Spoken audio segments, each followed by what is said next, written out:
Bro. All right, there we go. Jesus. Ladies and gentlemen, I do apologize.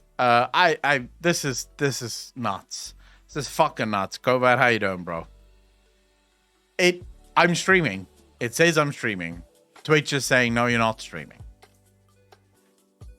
What do you do with that? What exactly do you fucking do with that? I don't know what to do. Thank you very much for all the welcome backs. I really appreciate that. And I do apologize sincerely to all of you for the internet problems. I don't know what the fuck is going on. No, on YouTube, we do have similar problems, but YouTube does a better job of not just dropping the stream. So what happens on YouTube, CDJ, is the bitrate is up, down, up, down, up, down, up, down, up, down. So the bitrate is constantly fluctuating, but it doesn't drop.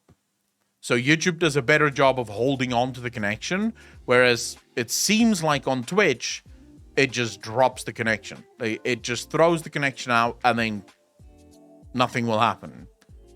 Don't worry about Echo. Yeah, but I feel fucking bad because I know how horrible it is for you guys. You come in here, you want to watch a stream, you want to hang out, and then it just constantly disconnects.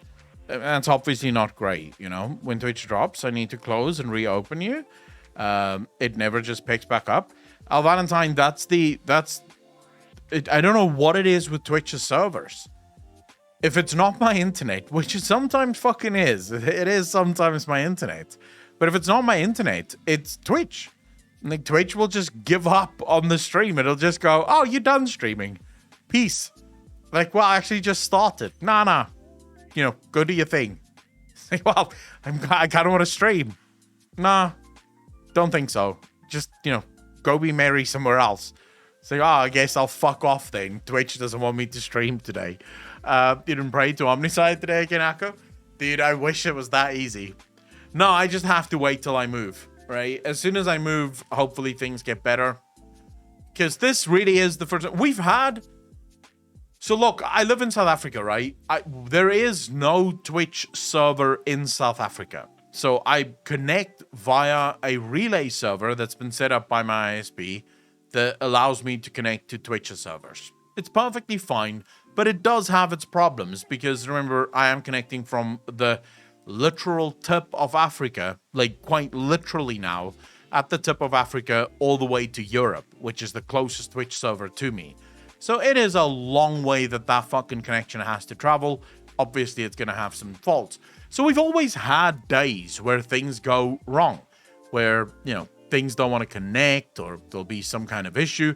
That's always happened. This is the most that it happens, though. It's never been this bad. We used to, I'd say 95% of all of our streams were perfect, and we would have like 5% of streams that would sometimes fuck out a bit.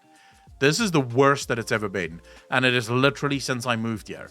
Like, this line, or maybe this house is haunted or something's wrong, but yeah, things in this house just doesn't seem to go the way that it's supposed to go. Alaborius, how you doing?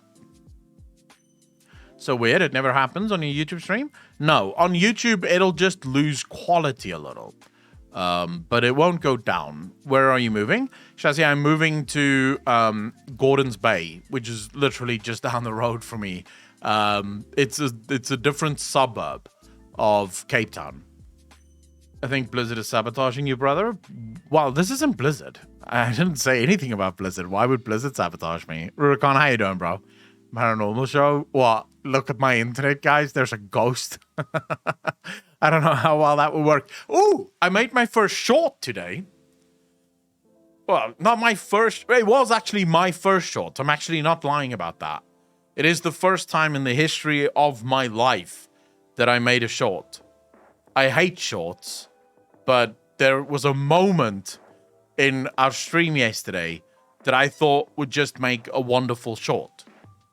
I just don't know if it's actually a short, though.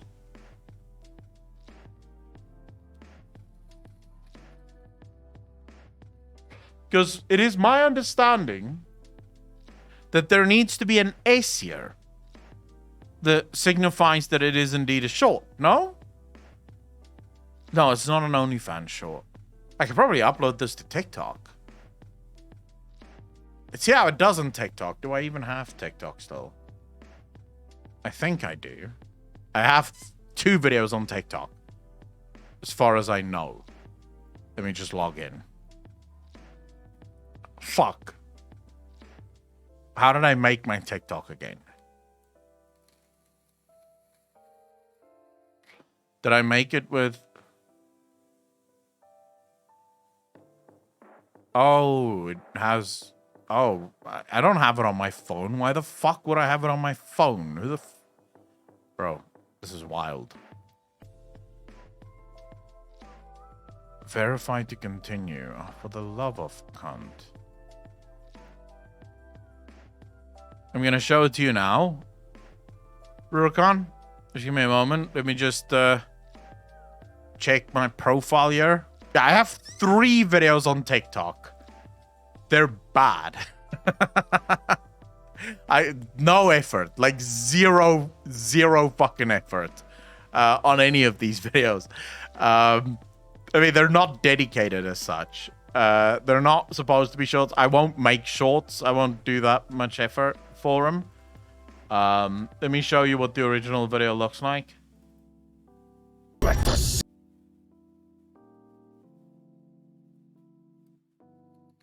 These boil.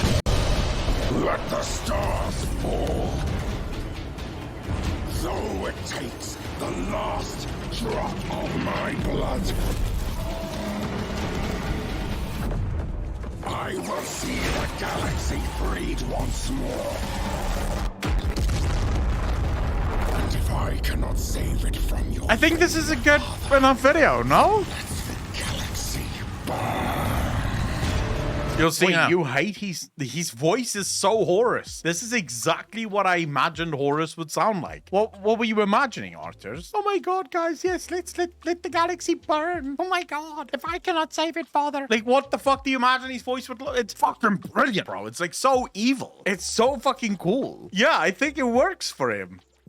I think that works, right? That would work as a short, no? I think so. The resolution, I found a guide that told me what the resolution should be. So it's basically 1080p by 1920p, but reversed. So instead of it being, you know, like the normal 1920 by 1080, it's 1080 by 1920 to give you the vertical look. And according to the guide, that's what shorts on YouTube should be.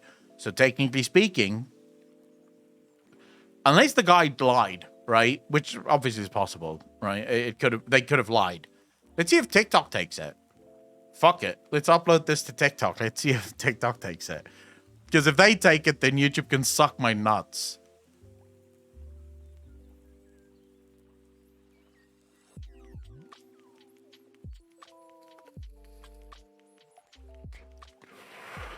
And 1 minute? Bro, most people only need 1 minute. Like, why would you need more than 1 minute? It needs to be, and it needs to have the hashtag shorts at the start of the description. At the start of the description. Okay, so that is, my resolution is fine. You say it at the start of the description. Yeah, I mean, it is less than 1 minute. So the video is 52 seconds. But you said it should be at the start. Because I do have shorts here. But obviously didn't put it at the start. So let's put it at the fucking start. Yes, it's a short. Yes, exactly. It's okay. So I have shorts now in 3 different spots on this fucking video. Like 3 different places I have shorts here. I don't know what else to do. Like, if it's not a short now, shorts are supposed to have that S. It's like an S that goes on. They're supposed to have that. If they don't have that, they're apparently not a fucking short. Apparently, they're not a short. But we're doing TikTok now, boys. Like, fuck it. So, what Horus should sound like, who can view this? Only me. I want to make things only for myself.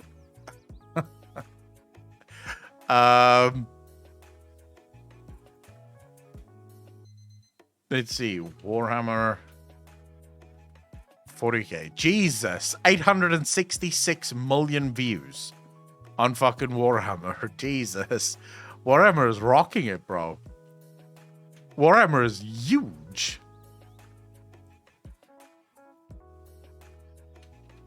I don't even know if this works.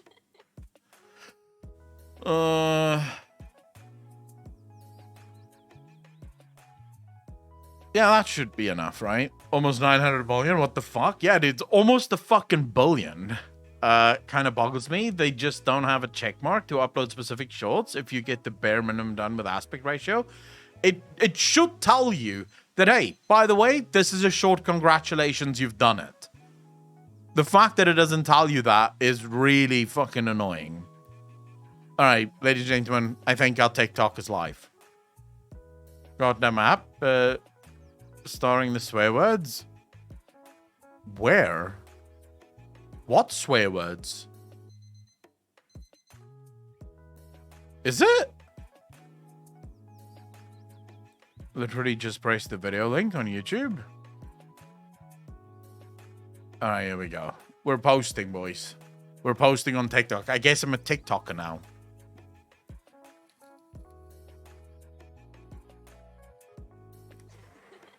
I'm a TikTok star, boys. Look at me. I have 4 TikTok videos. I guess you could call me professional and shit. This is me. No one... I have only 5 followers? Fuck. You guys suck dick, you know that? Why do I only have 5 followers? There's at least like 10 of you in the chat right now. I should have 10 followers, no? Maybe get a TikTok? No, you don't have to worry about TikTok. You can see how much effort I put into TikTok, don't you? Bellavara, how you doing? As if I would make a TikTok. Yeah, don't worry about it. I just do it because apparently TikTok is currently the largest platform, social media platform in the world. Now I need to add you to my TikToks folder. You have a TikToks folder? Dude, that's some fucking... Jesus. I don't have a TikTok folder. Alright, we shall see how that video does soon, I suppose. Wait, did this shit upload as well? Yeah, it updated. Okay, we good. Oh, it is a short. Look at that. .com/shorts. It is a short. Would you look at that? Max, how you doing, bro? We have a short, ladies and gentlemen. All right. So now that we have a short, I'm going to make it public. And then we're going to get 0 views on it. Why? Because I don't think I've ever had a short on YouTube get more than like 100 views. So, I don't have high hopes for this one. Large chunk of those numbers. And one of my biggest new Warhammer YouTubers started a TikTok and made the transition. Wait, he's now full-time TikTok? Can you even be full-time TikTok?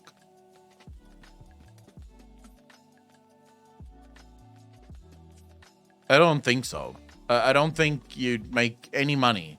Because from what I understand, TikTok might be the largest social media platform in the world. But you do not make a lot of money. You didn't miss anything. I just made my TikTok live. Now we just leave it. We just leave it. We set and forget it. We'll see if we make any fucking... If we get any views off of that bad bitch.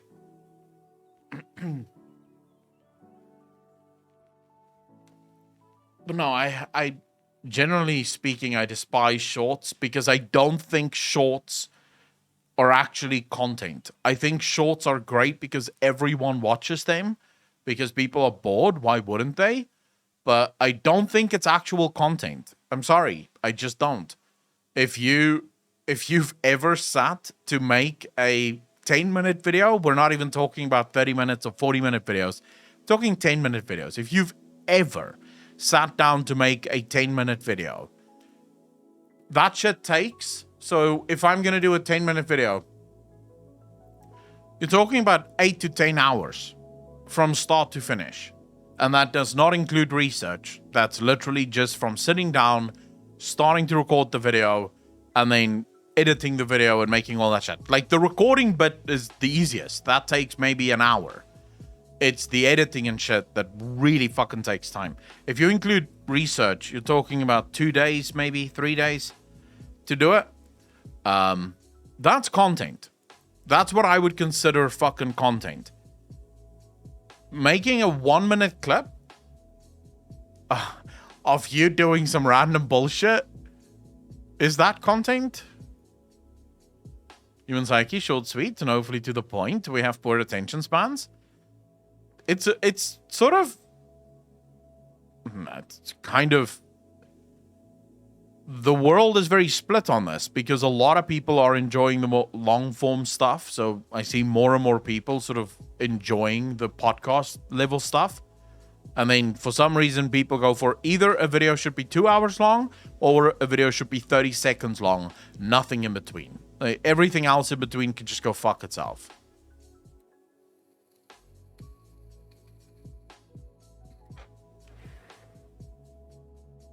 Some like the 1+ hour videos.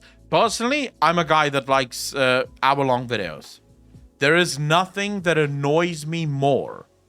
Nothing in this world annoys me more than when I sit down to make a fucking video or I'm playing video games, right? So I'm busy playing Factorio or some bullshit like that.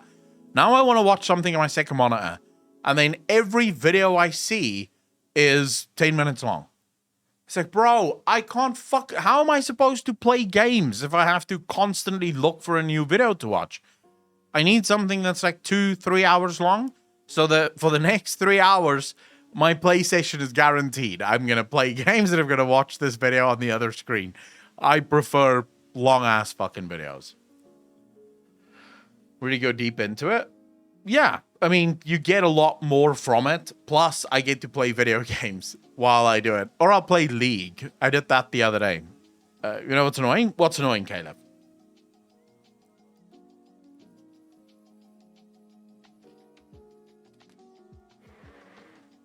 Dude, I wish I could just, like, fast forward to see how the short does. Because I think this is a good short. I think it's funny. I think it has all the right stuff in it. It should do well. It's not going to do well. Feels bad, man. Discord bots only allow vids up to an hour long. I wonder if we have... I don't think we have a bot that allows videos. Newton and Adept is ridiculous. The thing is, I don't watch any Warhammer stuff offline. I watch all my Warhammer stuff with you guys because I know that's what we like doing. So that's why I do it. But yeah, if I didn't watch like Warhammer stuff online, I would watch. That's what I would fucking watch. 100%. That's what I would watch. Can you post YouTube links here? Yeah, of course. Rurikon. You can post whatever the fuck you want here. I don't really give a fuck. Oh, what's this? I'm really looking forward to seeing what... Well, no! Sorry, chat. What Blizzard is gonna pull out, if I'm honest. Oh yeah, this one. And I realized that might be a little sexual, but hey. Liz is gonna be like, hey, let me just... There you go. Hey, if Blizzard can pull out a 9-inch monster, I'll be fucking happy, bro. I'll be gobbling that cock down all day long. I'm not gonna lie to you. It really just depends because. Yeah, this was I don't know why you fucking decided to capture that bit as a shot, but it was a good bit to capture. Dragonflight isn't that. 20 is 20. What do you mean 20 is 20? Looking forward to seeing what Blizzard is gonna pull out. Never. I don't have any interest in doing OnlyFans.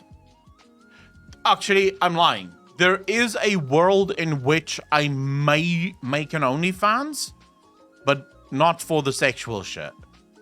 The thing that annoys me right now with Patreon is how limited Patreon is. Runcal, how you doing? So if I go on, let me show you guys, right? So I go on Patreon, yeah. It doesn't notify me of jack shit. I have to physically go onto the website in order to see notifications. So if I want to see who unsubbed or unfollowed, which is usually the case, right? People just unfollow, or who subbed, or if I want to see messages, I physically, Sectorian, how you doing, brother? I physically have to come to the fucking website in order to see that shit. But now, let's say I want to upload something, but I want to do it short and sweet, right? So I have an idea. I want to talk to my patrons very quickly. So I just want to put out a video. I can't fucking do it, right? I can't do it. Patreon expects me to upload the video to YouTube and then link the video to Patreon. Patreon doesn't have their own dedicated servers for video hosting, which is super frustrating because there are so many times where I think of something that I want to tell my patrons, or I'm thinking about some really cool concept about something that I want to do, but then I have to sit down and I'm not always at home. Most of the time when I think of these things, I'm either on the beach or I'm fucking in the mall or some shit. So now I have to remember what I just thought about. Then I have to fucking like get home, record the video, edit the video, upload the video, link the video, and launch the video. And it's like, dude, that's really what a fucked up system. So I really kind of fucking hate that. This might be doable. Compromise wouldn't require that much of a space. Even that would be good. So they have this new thing on their app now, which is just... Let me show you the app, because that shit is... I don't even know why they have an app, because the app is so fucking useless. But they have this thing where you can basically... So you can record up to 30 seconds of yourself. It's basically like Instagram... What's those things on Instagram? You know, the little circle thingies that come at the top of your screen? I don't know what it's called. But it's basically that. So you can do that. They call it a lens. So you can do a lens post. You see there? And again, 30 seconds. What if I have an actual conversation that I want to have, or an actual topic that I want to discuss? Or what if I want to do a live stream, a quick Q&A live stream with patrons? Can't do it. Physically fucking can't do it. Not on Patreon. You have to do it through YouTube. And again, not really what I want to do, you know? So that is sort of the only thing that would probably make me make an OnlyFans, is that freedom.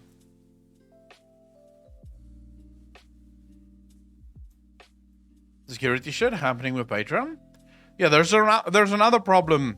Like Patreon also has a pretty bad rap in terms of removing people off the platform that they don't agree with politically, and sort of like people's data being fucking leaked and shit. So Patreon has a lot of problems, and I feel like Patreon as a service may actually be dying. So that's one of the things that might make me make an OnlyFans.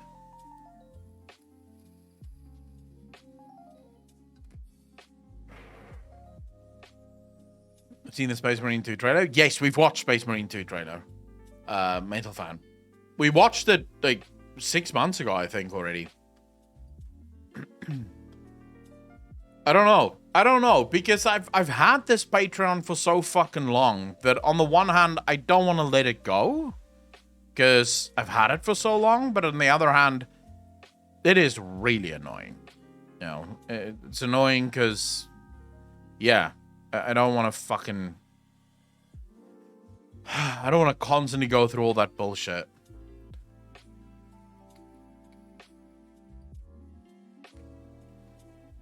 Look, if I do an OnlyFans, I promise you guys, it will not be nudity.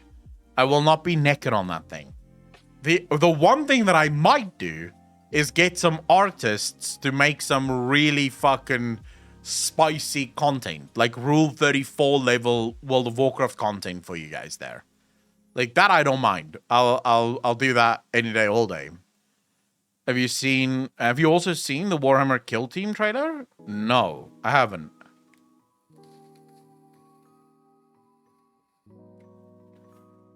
I draw spicy art, dude. Runecal, I'd be happy to talk business. I told someone else earlier. Who did I tell? Who else? Someone else said that they make Grimfield. Grimfield also makes Rule 34 art. I'd be happy to enter into a deal with whoever's better, you know. It will be profit share though, so do with that what you will. Yeah, whoever's better. I mean, I want to work with who's the best, right?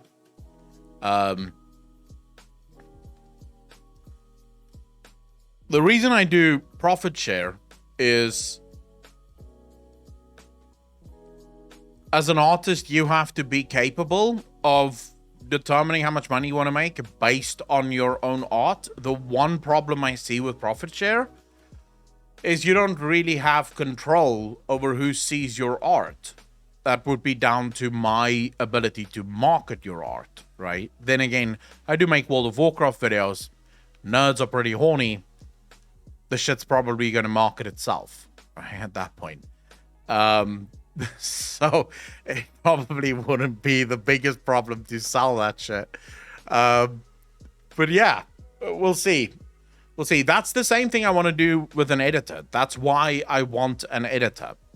I want an editor that makes his own clips from the stream. So literally watches the fucking clips, or watches the stream, clips what he needs, and then uploads that shit straight to fucking YouTube. And 60-40 profit share. I get 40%, you get 60%. So however much money you want to make, it's up to you to make it. I don't want anything to do with the fucking clips. That's your business. Your business, your job is to clip the stream, make what you want, and fucking get that shit up. I'm looking for an editor for that shit. And yeah, I'm looking for an artist for like Patreon stuff. I want 60.1%, 0.001%. Yeah, that should be fine too. You have to tap into the WoW community and identify yourself as a giraffe while doing OnlyFans. I will not do that. What the fuck? You also have to remember every artist has their own style of art too. So you want something that not just the audience likes, but that you find aesthetically pleasing as well. Oh, Runecal, that's what I meant with better. Not necessarily better as in you are the better artist. Just I like your style more than I like the other person's style, right? That's sort of the the idea behind it. Because yeah, I mean there are shit artists, like any modern artist. If you've ever seen modern art, you will know exactly what I'm fucking talking about.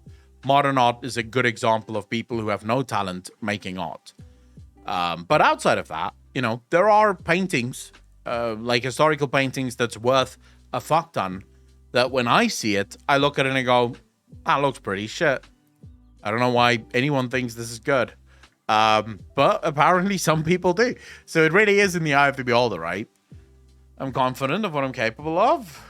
Nice. I've seen it. It's interesting. Hentai Tentacle Warcraft ASMR. Last offer hot tub reading and OnlyFans. Last offer, bro. Dude, I'm not fucking reading and I don't even own a hot tub. What the fuck are you guys on about?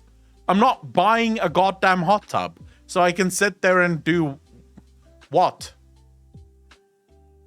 I mean, I'm not confident. Oh, you're not confident. Dude, you can, like, just fucking try, man. Swamp stream name? Where would I find a swamp?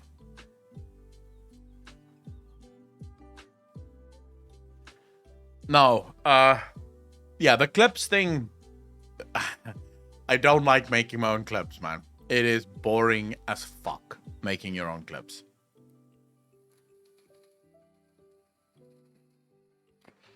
Plus, I'm not good at it.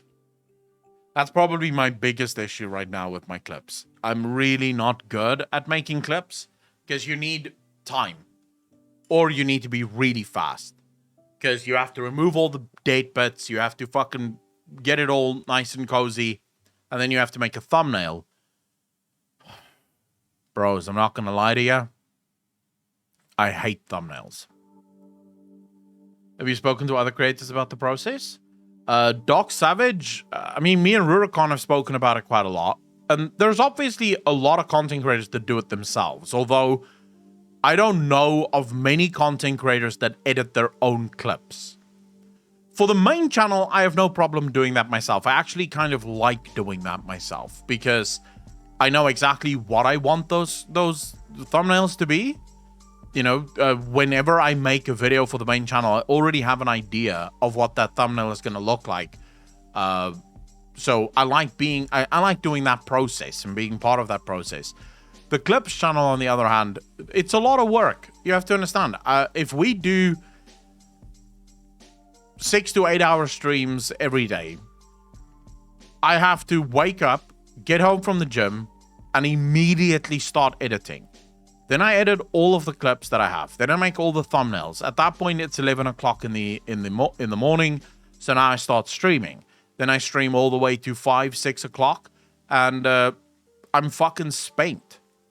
You know, I'm completely spent. So what happens then is, if we happen to cover things like the other day with World of Warcraft, these are time-sensitive things. These are things that have to be uploaded now. They can't wait till tomorrow. So now I have to after being completely spent, like I'm emotionally drained, I now have to sit and edit a video, which is very difficult, but I did it.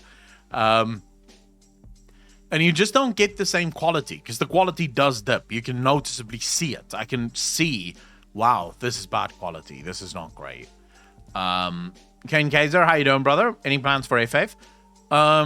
Not right now. Especially not with my internet things doing the things that they are now.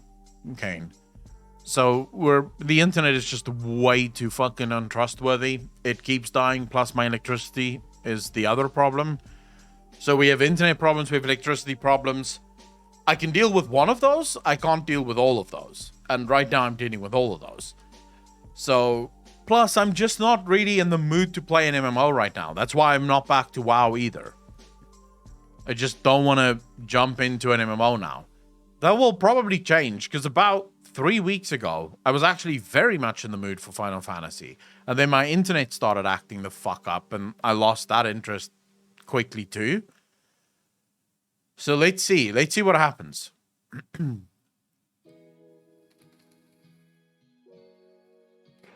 Guys, I promise that I will finish Shadowbringers and Endwalker. If there's nothing else that I will do, I will do that. Okay? So even if I fucking despise Final Fantasy and I hate the game and I never want to play it again, I promise I will finish Endwalker. And then I'll quit the game forever. If I want to quit it. If I love it, I'll just keep playing, right? Royal Raven, I don't know. I haven't decided yet. It's not up to me, really, is it? Like, I don't make the choices. I just show up. Like, my job is done. As far as I'm concerned, I did what I needed to do. It's up to you guys now to make the stream entertaining. Entertain me, assholes. So just because you might not have what other artists have doesn't mean you can't create great pieces.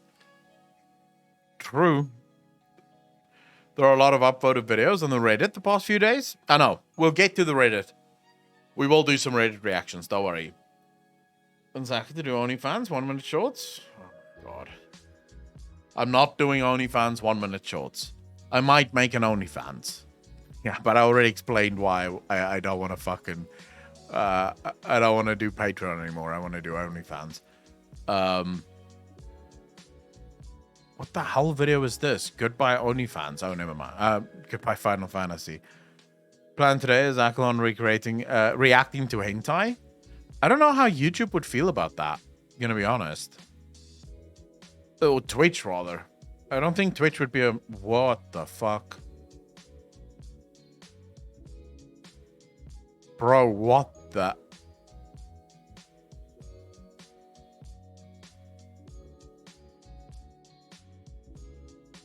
What?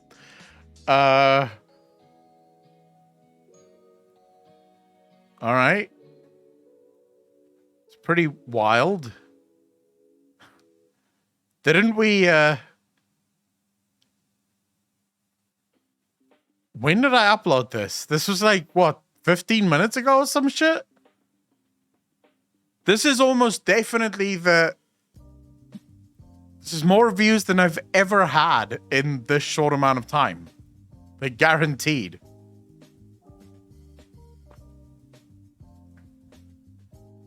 I don't know if it's a bot. I mean, it is a short, right? And shorts can fucking explode.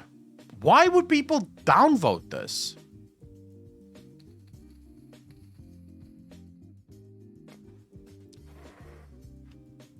What are you doing, Step Cow?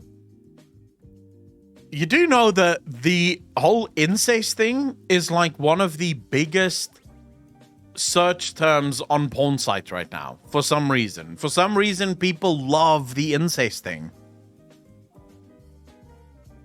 We'll forget about us when he's big in the YouTube career with Mr. Beast doing shorts.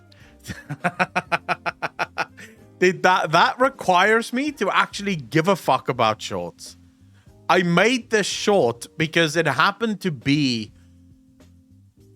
a funny moment. Like, as I was editing the video, I remember doing this, and I was like, dude, that would make such a good short. Let me just make a short of this. I don't think this is my future, because I'm not proud of this video. I just really wanted to see how many views it could get, if it would get any views. I don't know if it's gonna get any more, because that's already a lot. You know, 1,200, that's good. In like 15 minutes? I'd say that's not bad. Tons of audience. Yeah, but it doesn't bring money. It makes almost no money from what I understand. I'm not sure. Maybe it makes more money nowadays than it used to. But from what I remember, it doesn't make a whole lot of money. And that audience isn't trustworthy. That's actually my biggest reason why I've not made shorts. Because yes, you could absolutely have shorts that just pop the fuck off. The problem is, most of those viewers that come from your shorts won't stay for longer videos. Like, why would they stay for longer videos? They don't give a shit, right? They just want to watch shorts. So I would say that's probably like my biggest reason for not jumping into shorts too much. It is going. Let's see how far. Let's see how far this can go by the end of the stream, right? So by the end of the stream, we'll check back on this short and we'll see how many views it can actually get. Now I'm interested to see if it got any TikTok views. Fuck. Is having a small pecker automatically classifies as a short? Well, yeah. But the thing is, right? If you have a small penis, all you need is a big personality. I have been informed by many a girls that it's about personality. So, apparently your penis can be short, but your personality has to be big. Incesty titles? I'm starting to put ads even on shorts. So Zar, you can't put an ad on a short, right? So it's not about, it's not like, so if I show you this, right? So if I go into the short and I go into monetization, yeah, I can turn on monetization, but as you can see here, only videos longer than 8 minutes are eligible for ads during the video. So the way that YouTube is doing the ads now, from what I understand, on shorts is every couple of shorts, an ad will play. And then all of the videos before that ad, I think, all of those videos get a portion of that ad money. It's not a lot. It's like cents maybe for the most part, but that's the way that YouTube is doing their ads thing now, at least.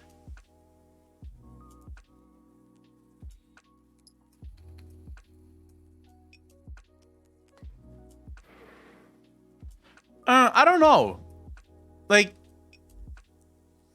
it's not the size of the waves, it's the motion of the ocean, is what they say, right? So maybe if you have a very small peepee, like truly fucking micro penis, you just need to know how to. Although there is probably, like, if you're proper micro penis, maybe nothing you do is ever gonna help, because, dude, I've seen some micro penises that really, there's nothing that guy can do. Like, even the tightest girl on the planet, it would be like throwing a fucking sausage down a hallway, right? It's just never gonna happen. She's not gonna feel jack shit. So if you're proper micro penis, you're fucked. But let's say you're just tiny. So let's say you have maybe like 4-inch, 5-inch, right? Penis. Then maybe it's just about how you use it. Like, just use it nice and then you're good, you know? Icon size. Yeah, that is Sag moments right there. Of a clip fast. No, this is still very vanilla for this fucking chat.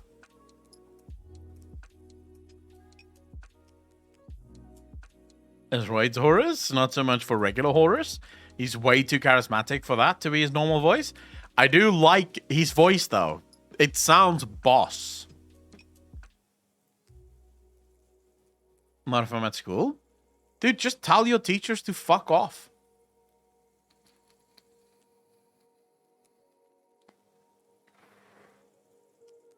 Just do what I did at school. I have big pee-pee, but can't use it since they can't feel arousal. What makes you think a space marine wouldn't be able to feel her arousal? I'm pretty sure a space marine can fuck like a donkey if it needs to. No, they obviously have penises. Why would a space marine not have a penis? What would the Emperor hope to achieve by removing their penises? And ask that Echo. Tell your boss I say hi. Elevarius. Not necessary for war efforts, so one weak point. Dude, but it's not a weak point. Because a lot of the time we fight because of our penises. You know, you want to defend your shit. You know, you have bitches to defend because of your penis. So you go to war and you fight harder because you know you've got your woman back home. You've got to fight really hard in order to save her life. Or in the case of a space marine, you have some battle sister at home that, you know, you want to get down and dirty with. So you fight all the harder to make it happen. I see having a penis as a proper advantage in all situations. I can't think of a single situation where not having a penis would be more advantageous than having a penis. In these most cases. So I know the Space Marines are also not really allowed to get angry. Because there's the scene in Dark Imperium where Felix goes into almost a rage kind of thing, fighting the Chaos Marines, the Death God, and the Inquisitor with him sort of has to calm his mind and be like, no, that emotion, that's what Chaos will use in order to convert you. So lose that emotion right now. So I know that they have to do, maybe that's the sort of thing that maybe that's why they don't want Space Marines to hang out with chicks. Because love can then be used by, Slanesh.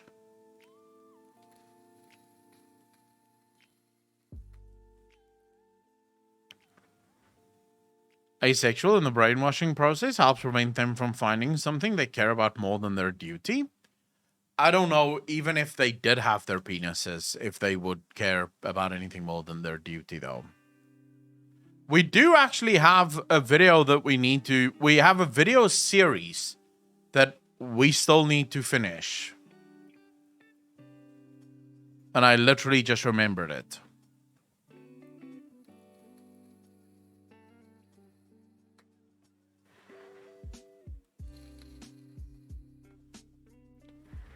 No, not Emperor TTS. It is... So, this is something that Apocalypse wants to see.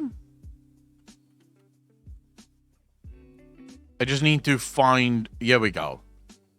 So, these are videos that Apocalypse wanted to watch.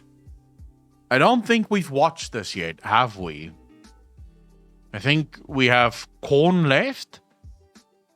And we have Zeech left.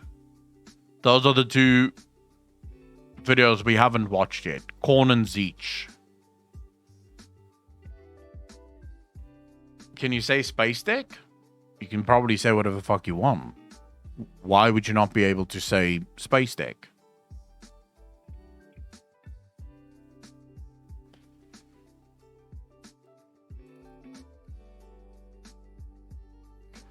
So we're gonna watch the Korn video.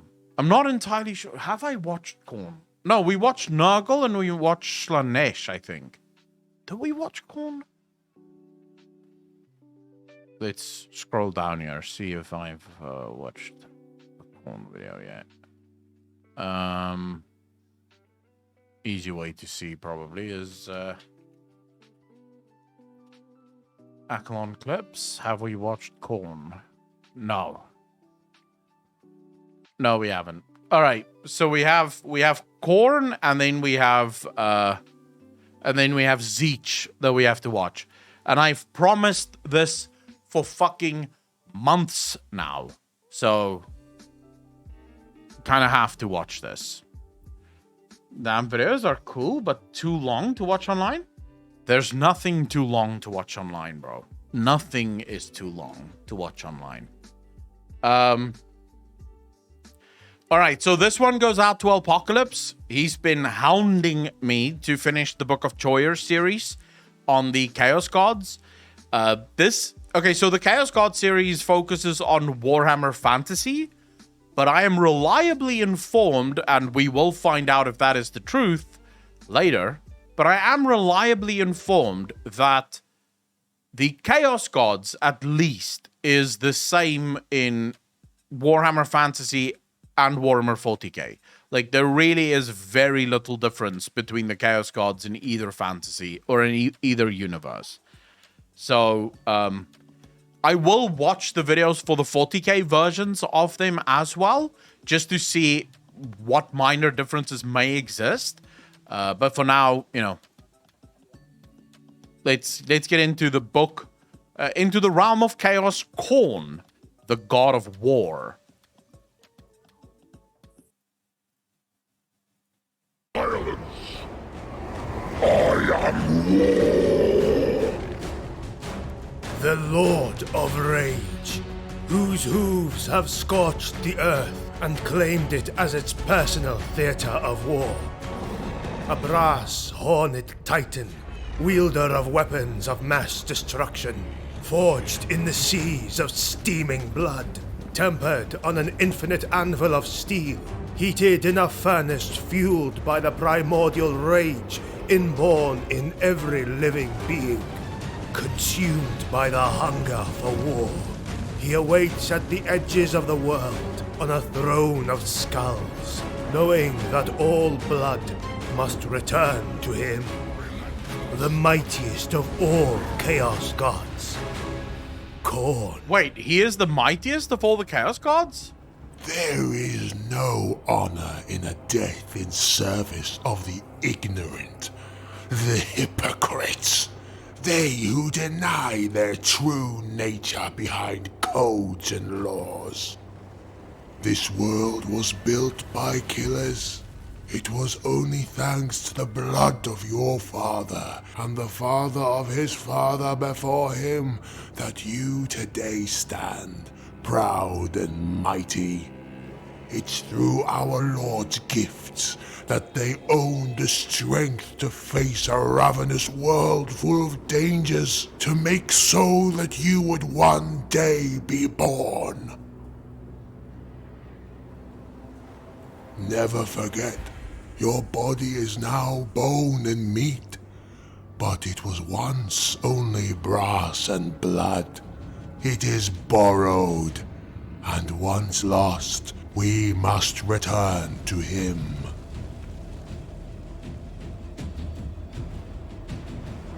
Realm of Corn. Alright. The Blood God, Khorne, is one of the 4 dark entities that comprise the forces of chaos. Dave Mute, His no. dominion is violence, wielded in all its shapes and forms. Hence, it is no surprise that in a world ravaged by war and slaughters, he, out of all 4 other Chaos Gods, would be considered the most powerful, as it is not necessary for any mortal to praise the Lord of Blood to grant him strength. Every act of violence, from the most innocent to the most brutal, from the most honorable to the most hateful, it all surges back to Khorne. That is why it is said that his power has always been ever-growing, ceaseless in its rise to the topless mountain that is the Dominion. Isn't humanity then, or the Imperium, then feeding Khorne to fuck right now? Because the Imperium is in constant war. They 100% just war the whole time on every single front. So Khorne is just bathing, right? It's just it's like bathing in all of this agony and all of this war that the Imperium is putting a show on. And then, of course, you have the fucking Tyranids that isn't helping much, right? Everyone is feeding Khorne since everyone is at war. It's blunted by their faith. Maybe. This is about why I'm asking because I've just joined. Oh, Deathwing thinks no. This is about Warhammer. So we're looking at the Death God, or the God of War, rather, within the Immaterium. It's not dedicated to Khorne? Yeah, but Khorne would still feed off of it, even if it's not dedicated to him. So what I understand, and you guys can correct me if I'm wrong, but from what I understand, if you pray or if you serve the Chaos God, it's sort of like pure prayers, right? So that feeds 100% into him. If you fight for him, you feed him, basically. But even if you don't, so if you just war, he still gets it, but it's kind of like breadcrumbs off the table. But there's still power that's flowing towards him, even though you're not fighting in his name. So he still benefits from all of it. Of the realms of chaos. Khorne's own realm is nothing more than a stage for his minions to entertain him for his amusement. The largest of all the Chaos realms. It is a searing hot, wasted land, turned red after millennia of battle. Mixed with the crimson is the black smoldering ash that rains constantly from the sky, as volcanic activity is present everywhere throughout the land and has covered the earth with its black ash and red smoldering debris. It is not rare for a new gaping mouth to suddenly come out, bursting from the earth with fire and magma. Shit. That is... Oh, wow, that's interesting. So if it's dedicated, it amplifies the feeding. If it's not, it's less. The stronger you dedicate it to something else, the less goes to Khorne. Dude, this feeds more and more into my theory that the Emperor planned all of it. So the reason, my theory, for those of you that don't know, I'll just do a quick recap of it. The Emperor defeated religion to ensure that on the day that he dies, because he knew that he was going to die, on the day that he dies, humanity would have no other haven to turn to but to him. because he is the only god figure that they have in their society, since all other religions have already been destroyed. This meant, or this at least now means, that whatever the Imperium does feeds the Emperor more than it feeds anyone else, because most of it is going to the Emperor, not as much of it is going to the Chaos Gods. Dude, if that is true, if that is actually how it works, that is very interesting to me. Roaring and crying out its... Thank you for answering me normally and not being a dick. Why would I be a dick about that? Deaf mute things. I mean, you asked a question. It's perfectly fine. I don't see why I would be a dick about it. If your theory is correct, then Horus is a martyr, a sacrificial lamb. So Horus is kind of like Lucifer in the Hollywood version of Christianity. So if you'll go by the Hollywood version of Christianity or pop culture Christianity, Lucifer is a useful idiot, basically. God needed a version of evil, and so when God created Lucifer, in his heart, he already placed the malice and the hatred required for Lucifer to ultimately become Satan. Okay, so it was always planned by God that Lucifer would become Satan, because God requires that evil.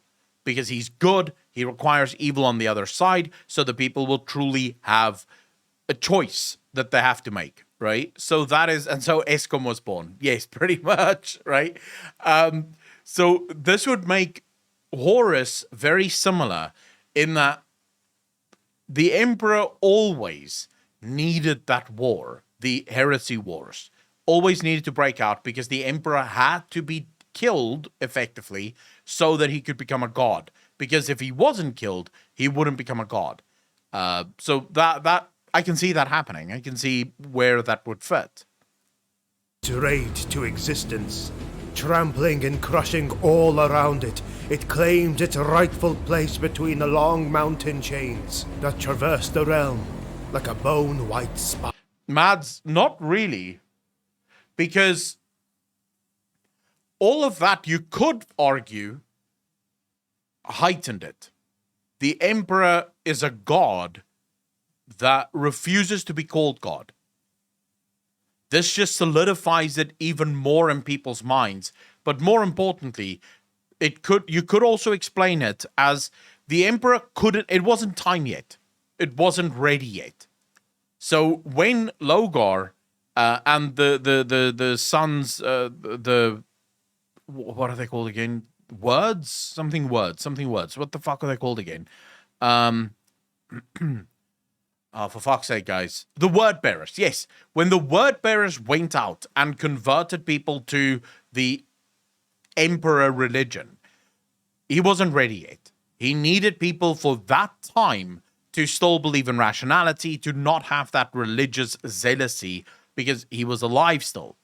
He needed it at the right time, which is at the moment of his death. This is when humanity would be completely and utterly distraught, because their emperor have died and they have no gods to turn to. So they would automatically turn to him, because he's the only figure they know of that would be considered a god. Even Gilliman in the Dark Imperium, Gilliman constantly has to tell people, I am no god. Stop fucking referring to me as a god. Stop looking at me as a god. They don't. They still look at him as a god, because the Emperor is a god. He is the Emperor's son. Therefore, he must be a god. And because he's bigger than anyone else and stronger than anyone else, it just sort of goes like, yeah, okay, you must be a god, right? So there's a number of ways in which you could probably figure that shit out to make it make sense. Sorry that there's no stream notification. I'll notify everyone now. Thank you for reminding me, Cortexoid. I really appreciate that. Meanwhile, small patches of black chalk trees survive around the edges of the cracked lands. The Blood God's main stage for battle, right outside his quarters' gates. These are the hunting fields, where packs of flesh hounds and blood crushers roam and clash in search for battle and meat. Above their growling, one can hear the distant sound of hammered metal. Slow, heavy thuds, like a pulse of an iron giant. They are the forges of the blood god, where demons are bound to brass, and the mightiest weapons of war are cast. Still, Max, not necessarily demigods? I'm not sure, but they're... Okay, so the Chaos Gods have, like, smaller... Well, I say smaller in regards to themselves. They have demons that are effectively like demigods. And then, of course, if you want to be really picky, the Primarchs would be demigods. Because they're not as powerful as the Emperor, who is the god currently, but they are very powerful.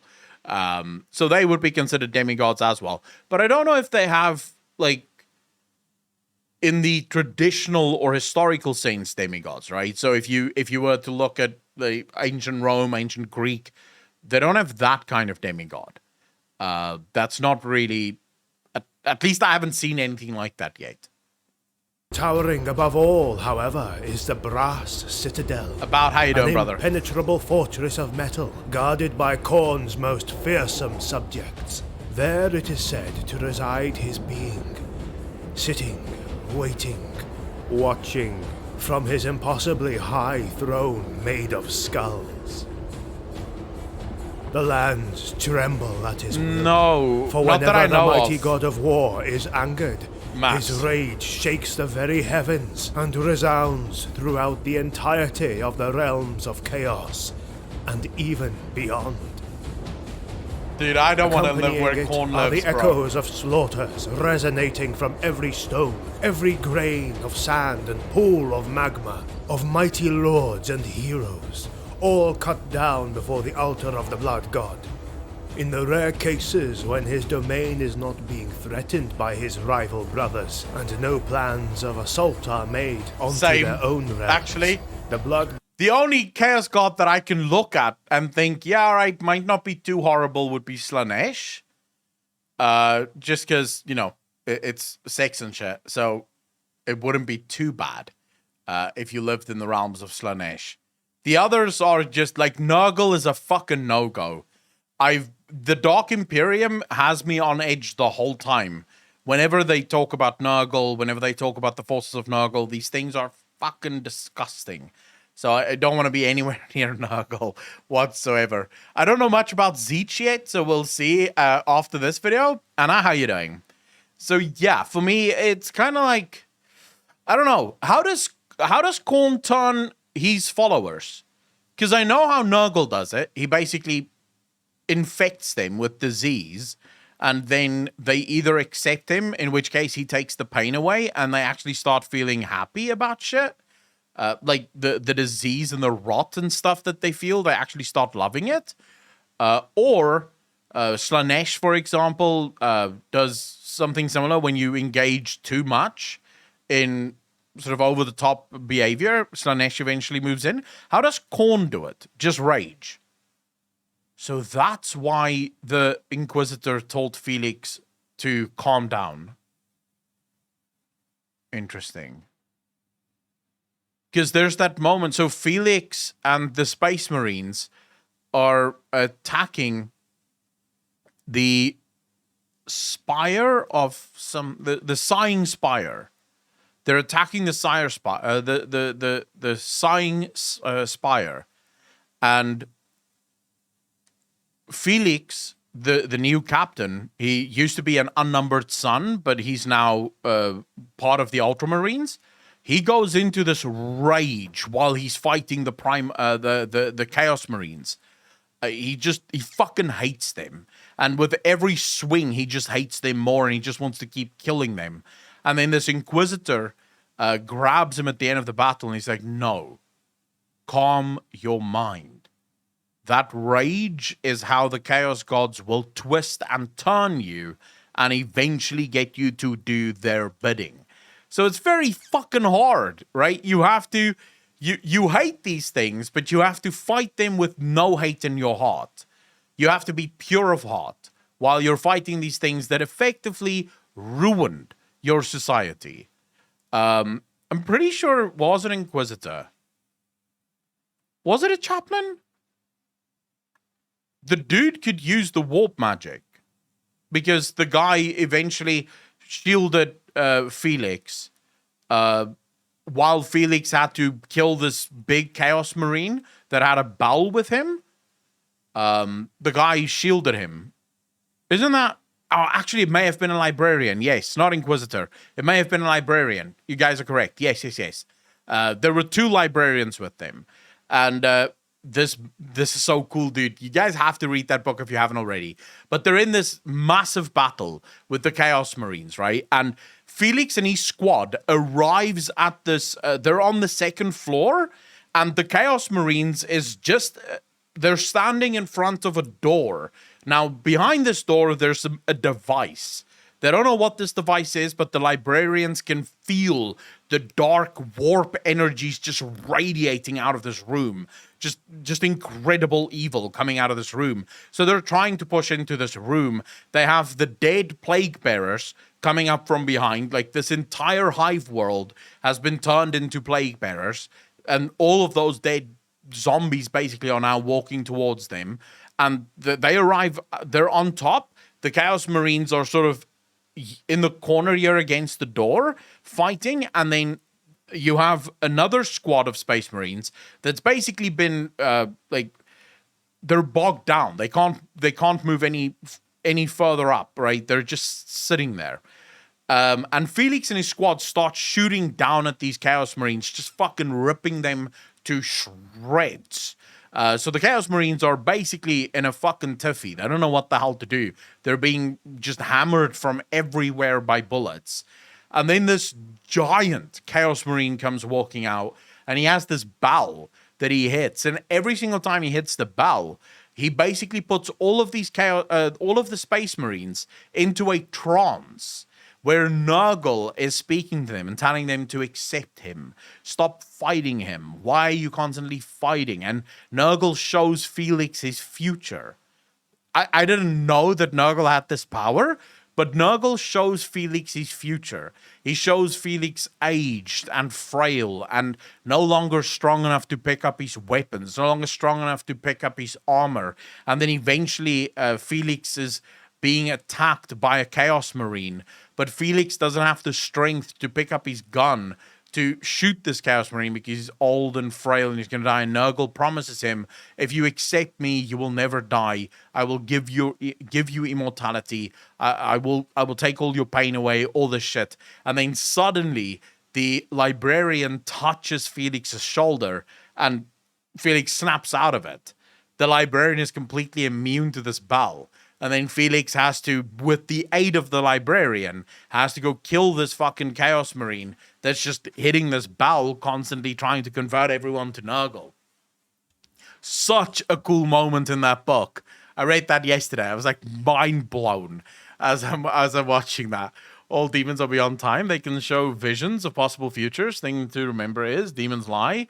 Always mistrust the demon. Oh yeah, obviously. Learn about Ogrins yet? Not yet, no. Valibor is what the fuck, bro. God's minions resort to fighting each other in masterful and brutal displays of might. For the God of War doesn't care from whom the blood is spilt, as long as it flows in red rivers.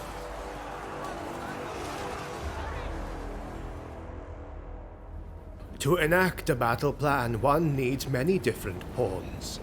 Cavalry is needed to flank the enemy and strike fast to break their morale. Ranged power is also needed to deal with all the more minute nuisances who will try to escape the swords and shields. But most of all, at the front of any army stand the foot soldiers. And the Blood God admires the spirit of the simple, barefooted warriors, stretched in line after line, ready to take on the world. Thus, in the darkest of nights, preceding the beginning of time, Khorne entered his forges and decided to make some warriors of his own. Bloodletters. Well, he created them hulking himself. Humanoid bodies entangled in bands of red, tight muscles and nerves. Ever drooling a thick, almost black blood. as it perspires in long hanging coulees from their tissue. That's a The bit disgusting. bloodletters are some of the most terrifying sights one can ever witness on a battlefield. They will march in formation to the battlefield, almost enacting a more disciplined facade for their master, before breaking their ranks and charging with inconceivable slaughterlust. As the front lines collide, the first to be mauled are the lucky ones, for the bloodletters will leave them to get into the heart of the enemy's army, where the fight is the thickest. Disciplined warriors and noble swordsmen alike cry out for help as they are beaten and cut down to an unrecognizable mess of meat and bone, impaled and burned in ear-rending screams by the devilish weapons of Khorne's subjects. The still dying are eaten or... Bro, we need a Warhammer 40k Total War. That is what we need. Total War, Warhammer 40k. Can you imagine the kind of fucking videos that you could make with battlefield footage like this from a Total War Warhammer 40k game? Oh my god. left to bleed out as the enemies of the blood god scatter in a foolish attempt to save their lives. Every bloodletter possesses a damned, jagged blade made out from its own essence. It's bound to him, as it can never be knocked out from his grasp, and serves as a catalyst of his power. Hissing, flaming tongues engulf its steel in a bright red and... Oh, did you guys see that they're remaking Witcher 1? Like, fully remaking it in Unreal Engine 5. I can't fucking wait for that. Inferno, without, however, consuming it. For such diabolic weapons do not hunger for material nourishment, but for the life essence of their victims. Thousands have perished after hours of excruciating agony once touched by their malefic power.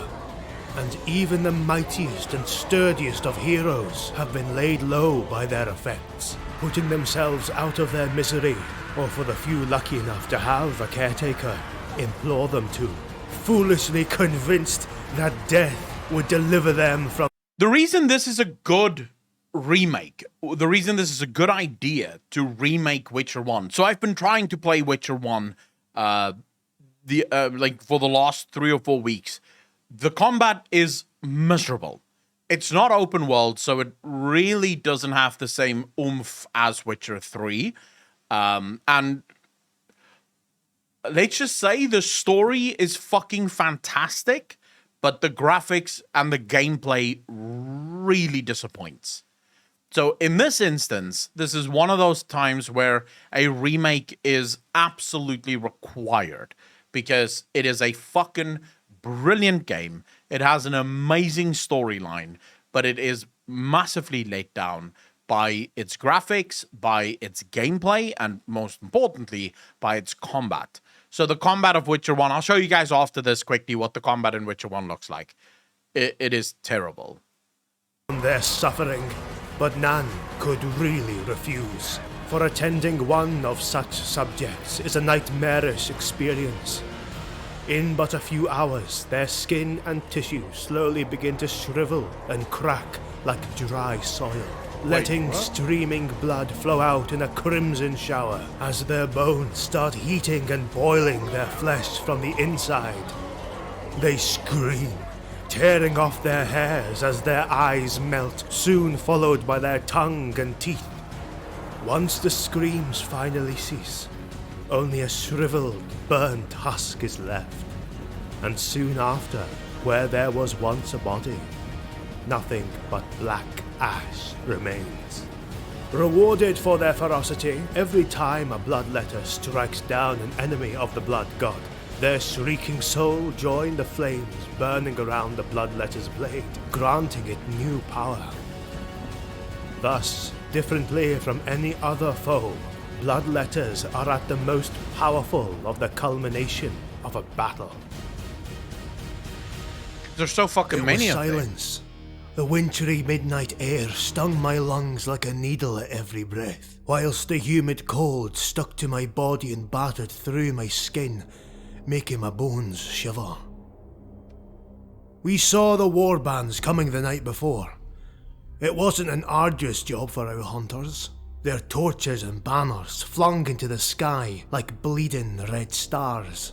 We were ready, or so we thought. We had barricaded the entire castle, layer after layer of defence in the already tight and hazardous streets and alleys. If we would have died, we would have given them a fight. A fight to take a toll on their forces and maybe slow their advance. Give the villagers in the countryside a chance of survival. But then, the ground shook. I saw behind the walls' parapets the hills quake and tremble as hundreds upon hundreds of hooves shattered the horizon from the northwest. I kissed the bare amulet I always held tight on my wrist and muttered a few prayers. The red and brass horde charged our walls. Confused, I braced, unsure of their intentions, but it all became suddenly clear. As the first row of beasts smashed through the hardy stone, urged by the murderous bloodlust of their hellish knights, crack after crack, the wall sundered, and what we had hoped to be an arduous and long battle became what we had all feared, slaughter.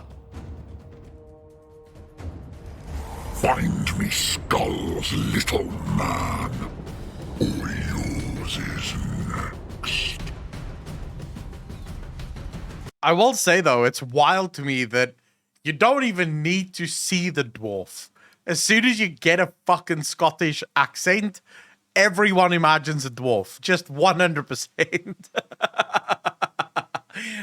Which is so unfair to the Scottish people, but at the same time, it's sort of like, well, yeah. You hear a Scottish accent, you're like, oh yeah, this is a dwarf.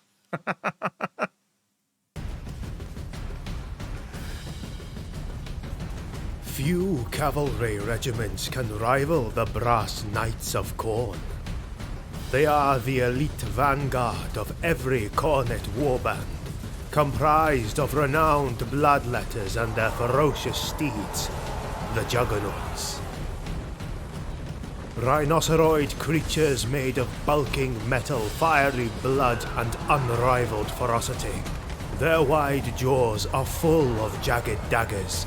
Their metal, bloodied hooves are heavy as boulders, and their fiery breath is as hot as magma. How the Nothing fuck can do you stand fight before these them. things? Blood Crushers charge headforth into any and all enemies they face, no matter their size or numbers. They have been witnessed bringing down massive giants, thundering dragon ogres, and immense dragons, as no foe is great or strong enough to be above being another offering Just upon the douse blood them with god's fucking altar. water. Easy. Only a few selected individuals among the Bloodletter's ranks are bestowed upon by their lord himself the trophy and privilege that is riding a Juggernaut. Yeah, but do these things exist in the Warhammer 40k universe as well? Because it doesn't seem to fit the Warhammer 40k universe. So these Bloodletters are in fantasy and 40k equally. Well, if you're... dude, I'm going to be honest with you. Even an Imperial Guardsman should be able to take out these things. They have swords, bro. Have you ever heard of the saying, don't bring a fucking sword to a gunfight? Or in this case, don't bring a sword to a las gunfight. I'm gonna be honest with you. If I'm an Imperial Guardsman and I see these things running up to me, I'm not feeling too threatened. Because I've got a gun. I'll shoot the living fuck out of these little bloodletting assholes. If they ever survive their attempts at dominating them. These massive beasts are dragged out from the gates of the Brass Citadel by their aspiring knights, whom try to wrestle them into submission. Many aspirants can't even manage to get on their steed's back, as they are overwhelmed and trampled under their metal hooves. Others succeed, but only to be thrown away a few moments from entering the intense struggle, as the beasts tries to unseat them with all their might. The few who survive the challenge, however, know they have gained not only Khorne's blessing, but an unstoppable dealer of death as a companion. Together, knight and mount will ride out, rending and slashing a path into the heart of armies and warbands. They will shout their wrath to the heavens, so that even their master may hear them, so that even him may hear that his will is being made in his name, in the name of war. Wow, so those things don't want to be ridden like Blood mounts. for the blood god. Skulls for the skull throne. Oh yeah.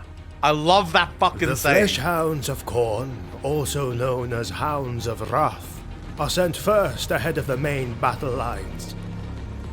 Having the savage appearance of a canine mixed with reptile, they hunt their foe with reckless ambition and without rest. The flesh hounds are fearless, save for that fear of their master, Khorne himself. Their desire for living flesh makes them rush faster into the enemy lines, provoking despair in the hearts of I can all see that but nowhere, the most man. valiant of warriors. With their savage charge, they open the ranks, leaving their foes vulnerable to the inevitable assault of the bloodletters and bloodcrushers that follow close behind. Wait, that's interesting, actually. If these things show up and fight orcs, are they faster? Because orcs believe that raid things move faster. So I'm assuming if these things fight orcs, these things are super fast. Like, fucking next level fast. Mostly applies to orcs. Yeah, but if orcs are fighting things, wouldn't orcs believe the same thing of the things they're fighting? Oh my god, that thing's raid, it must be fast. Why purge them and fire is so effective? Devil Wolf Sniper, how you doing, brother? In battle, they are protected against magic by the brass circlets they all carry. These are forged at the feet of Khorne himself. The fuck are the They are blue a gift things? from their god that protects against the cowardice of the wizards and mages that cast spells. When the battle is won and the enemy army is retreating, running for their lives, the Hounds of Wrath hunt the fleeing across the battlefield and into Siege forests, demons. dens, Okay. swamps, or jungles alike, never tiring from the chase and always having their scent on them. When the enemy is reached, the flesh hounds do what they do best and leave nothing of the enemy behind, save for broken bone and teared flesh. Once the hunt is complete for the flesh hounds and the prey is finished, they return to Khorne's throne room and wait impatiently for the call of their master. So they fight the most, Khorne and Zeech. I have fell beast in their lairs, brutish greenskins atop piles of their disgusting ilk, vampires in their wretched castles, and I thought that nothing would ever sway me, that I was unbreakable. Until the day I saw it. Those black wings, they blot out the sun. Everything went dark. And then the screams, the fear, the rage, the hatred. I thought I would never have survived, but I did. I cowered under the carcass of mine own stallion, but I shouldn't have. I should have died there. I want death before that thing comes for me. Please, please, I beg of you. Man, these The fucking peak of demons are service ugly. to Khorne Jesus. is provided by his demons, amongst which the most powerful are the dreaded bloodthirsters, Huge in size, their appalling visage is known to drive men, elves and dwarves mad with dread alike. Everything in this horrible form is intended to spill blood and collect skulls. They have black. Yeah, they look cool, but they're ugly as fuck. To bring them faster to the battlefront. Sharp teeth and claws to render flesh. Hooves to stomp upon the living and the dead. And great and terrible horns to impale those who would defy the blood god. Created out of the infinite anger of the god of war himself, a bloodthirster's skin is made out of coarse fur and brass armor. When one of these winged devils descend into combat, the entire world around them is afflicted by their aura of power. The skies darken, the ground quakes under their hooves and boils after the heat emitted by their incandescent brass armor. Bloodthirsters have been witnessed wielding an array of different weapons, but most of them prefer the use of a mighty axe and a cruelly barbed lash. With the strength granted by muscle that is so cool. tempered iron, these already massive and impressive weapons can wreak untold havoc in any and all armies. Bloodthirsters have been seen tearing through regiments of troops with one fell strike of their axe. And where they meet resistance from afar, the range advantage granted them from their lash can more than suffice. They are the true demigods of war. I actually made incarnation. I actually made one of Nurgle's like greater demons. What was his name again? Kargath? Was it Kargath? In the Dark Imperium, he's the one that's attacking Ajax. I can't remember what the fuck he's called though. Kugath, Kargath. Something like that. But yeah, he's like, he has this giant cauldron that he mixes disease and plague in. And he feels, the reason he never smiles, he never laughs at all, is because he doesn't feel worthy of Nurgle's love. He feels like Nurgle made him his son, but he's not worthy. Lobo, how you doing, brother? Thanks for the first time chat. Manstrudel, thanks for the first time chat as well. Really appreciate that. Nurgle Asmon of the Nurgle Great the Demons. Kugath is his first favorite son. Yes, I learnt about Kugath, the Plague Father. Exactly. Of the god of murder. They are his favorite subjects.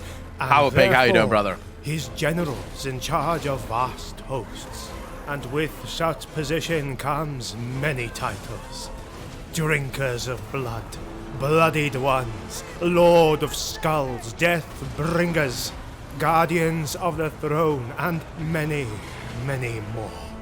And judging by what slaughter host is being discussed, their generals can vary in their ways of warfare. Bizarre.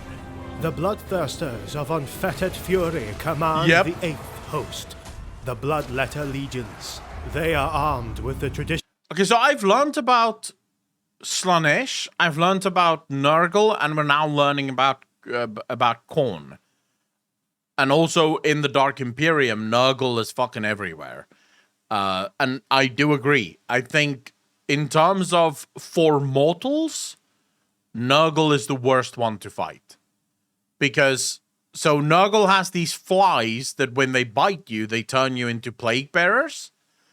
Basically, the entire world where Nurgle steps with his armies is turned into chaos.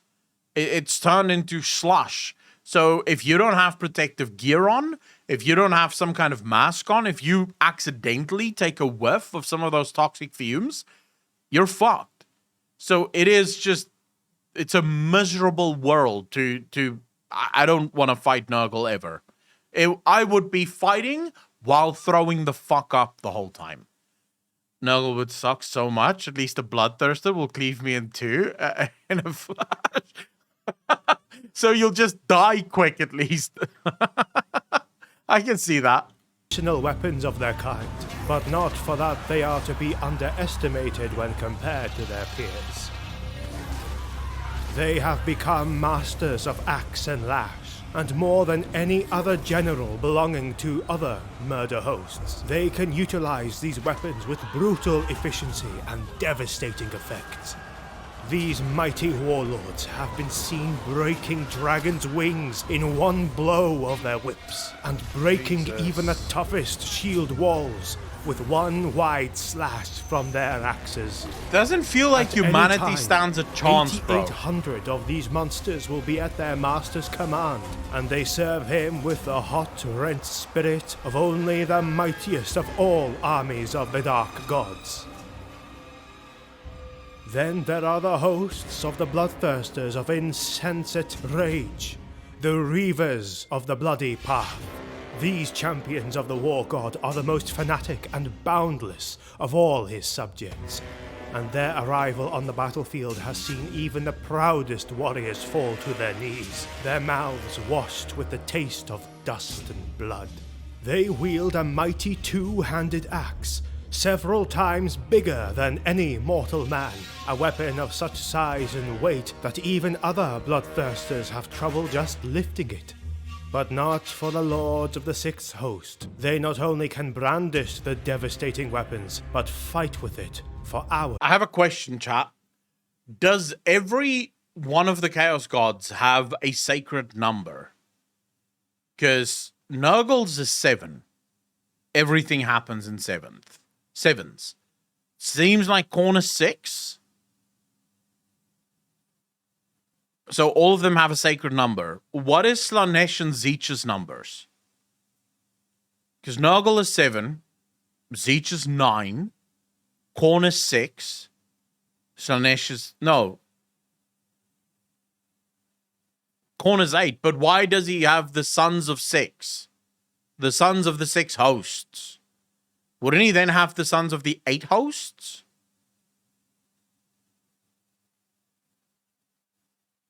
Because I'm pretty sure he just said sons of the 6 hosts. Their arrival on the battlefield has seen even the proudest warriors fall to their knees, their mouths washed with the taste of dust and blood. They wield a mighty two-handed axe, several times bigger than any mortal man, a weapon of such size and weight that even other bloodthirsters have trouble just lifting it. But not for the lords of the Sixth Host. They not only can brandish the devastating weapons, but fight with it for hours and even days. They have no specific purpose in the Blood God's legions, for these are some of his powerful warriors, and few battles really deserve their presence. Oh, Hence, 6. They spend most of their time in the Brass Citadel itself, where Khorne calls upon them to fight among themselves in the fighting rings. There they can clash against each other, or battle against any of Khorne's horrific collection of beasts and behemoths in epic displays of might. The wrath of Khorne bloodthirsters are the leaders of the Third Host, the headsmen of Khorne. These champions of blood are Khorne's personal executioners, the doom that awaits all who dare defy his will. These models May are it sick. be a powerful priest who managed to banish his subjects, a mortal champion who disrespected him, or simply any individual of enough importance, courageous or stupid enough to offend him. These bloodthirsters arm themselves with gargantuan one-handed axes, their handles comprised of champion skulls and a long hammer flail, every link of its chain made out of the armor of the slain. They, more than all other generals, crave their master's attention and take immense pride in their accomplishment of their missions. They are also amongst the most prideful of all greater demons of Khorne, and will often try to see their task through unaided, to prove their masters their power and might. They seem powerful. Wary, however, to disappoint the Lord of Skulls. When their prey is hidden behind armies or parapets, they assemble a blood hunt to swipe any opposition that would oppose them. Moreover, as Khorne despises all arcane practices, he has gifted these headhunters with a rune-encrusted crown, so as to disable any magical trickery their quarry may use to fend off their restless assault. They're immune to magic? Bloodthirsters are unlike any other demon at the service of the Chaos Gods. They are single-minded, slaughter-driven death machines with no purpose other than pleasing their god. If they certainly cultivate rivalry between each other, it is almost unheard of any of these demons' attempts to dethrone their master in pursuit of the ultimate power. What makes them so different from the scheming Lord of Changes and the treacherous Keepers of Secrets is the complete lack of any sense of self-preservation. Unlike many other demons that will sometimes retire from battle if overmatched, to husband strength and bring more insidious talent into play, Bloodthirsters have no concept of retreat or withdrawal. Should a greater demon of Khorne be overpowered, outnumbered or mortally wounded, it will not stop fighting. Such is the nature of all bloodthirsters. There is no retreat, only defiance with every blow. The issue is, even if you killed one of them, Khorne could just make more. So you're pretty much fucked against the chaos at all times, because there will always be more. There's no real price for them to pay. Yeah, okay, the Big E can probably, because the Big E can kill them with the sword that kills them forever, right? It, like, removes the soul and destroys it. Oh my god, dude. Fighting the chaos would be so fucked. Every slash, every blood-curdling roar in the face of all odds. I am Scarbrand, the Unforgiven. Oh my god, I that have voice. witnessed decades-old shield brethren trying to maul each other on the battlefield, and when their arms would grow tired from the weight of the weapons, they would wrestle on the ground, trying to suffocate each other in the snow.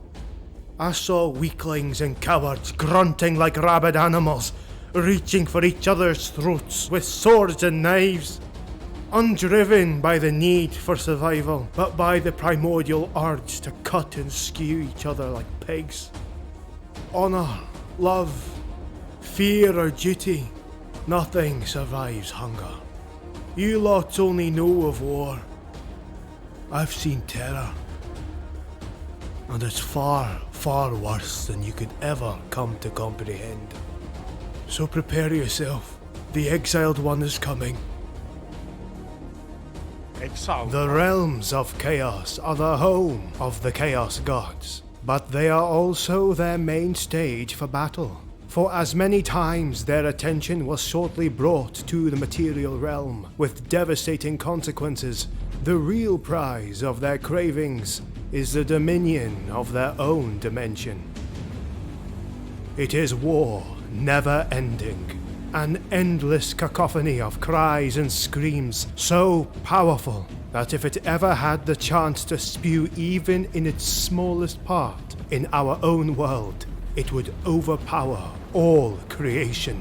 One voice, however, one single roar in this miasma of death is recognizable by all. It commands fear, terror, dread. A single swing of his weapons has laid low armies.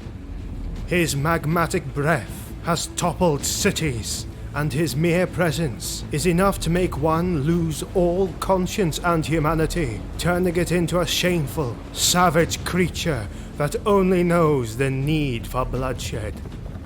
This is the story of the wrathful Reaper, the drinker of blood, greatest among all Khorne champions of slaughter. Scarbrand, the Exiled One. Why is he exiled? Scarbrand is today known as a force of blind destruction, war personified. But as powerful as he is today, He is only a shadow of the warrior he once was.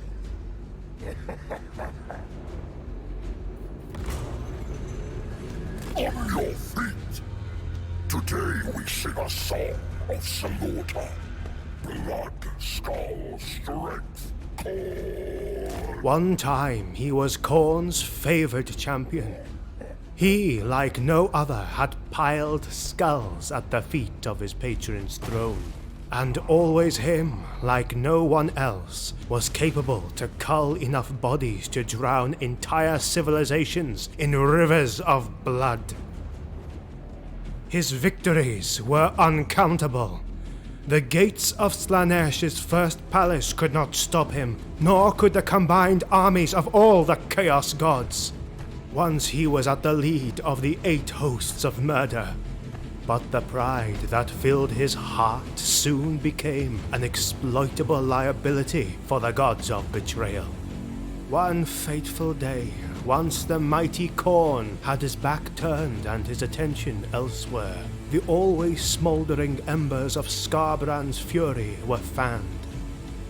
Sinch's alluring whispers sneaked into the bloodthirster's mind, and so his pride grew hot.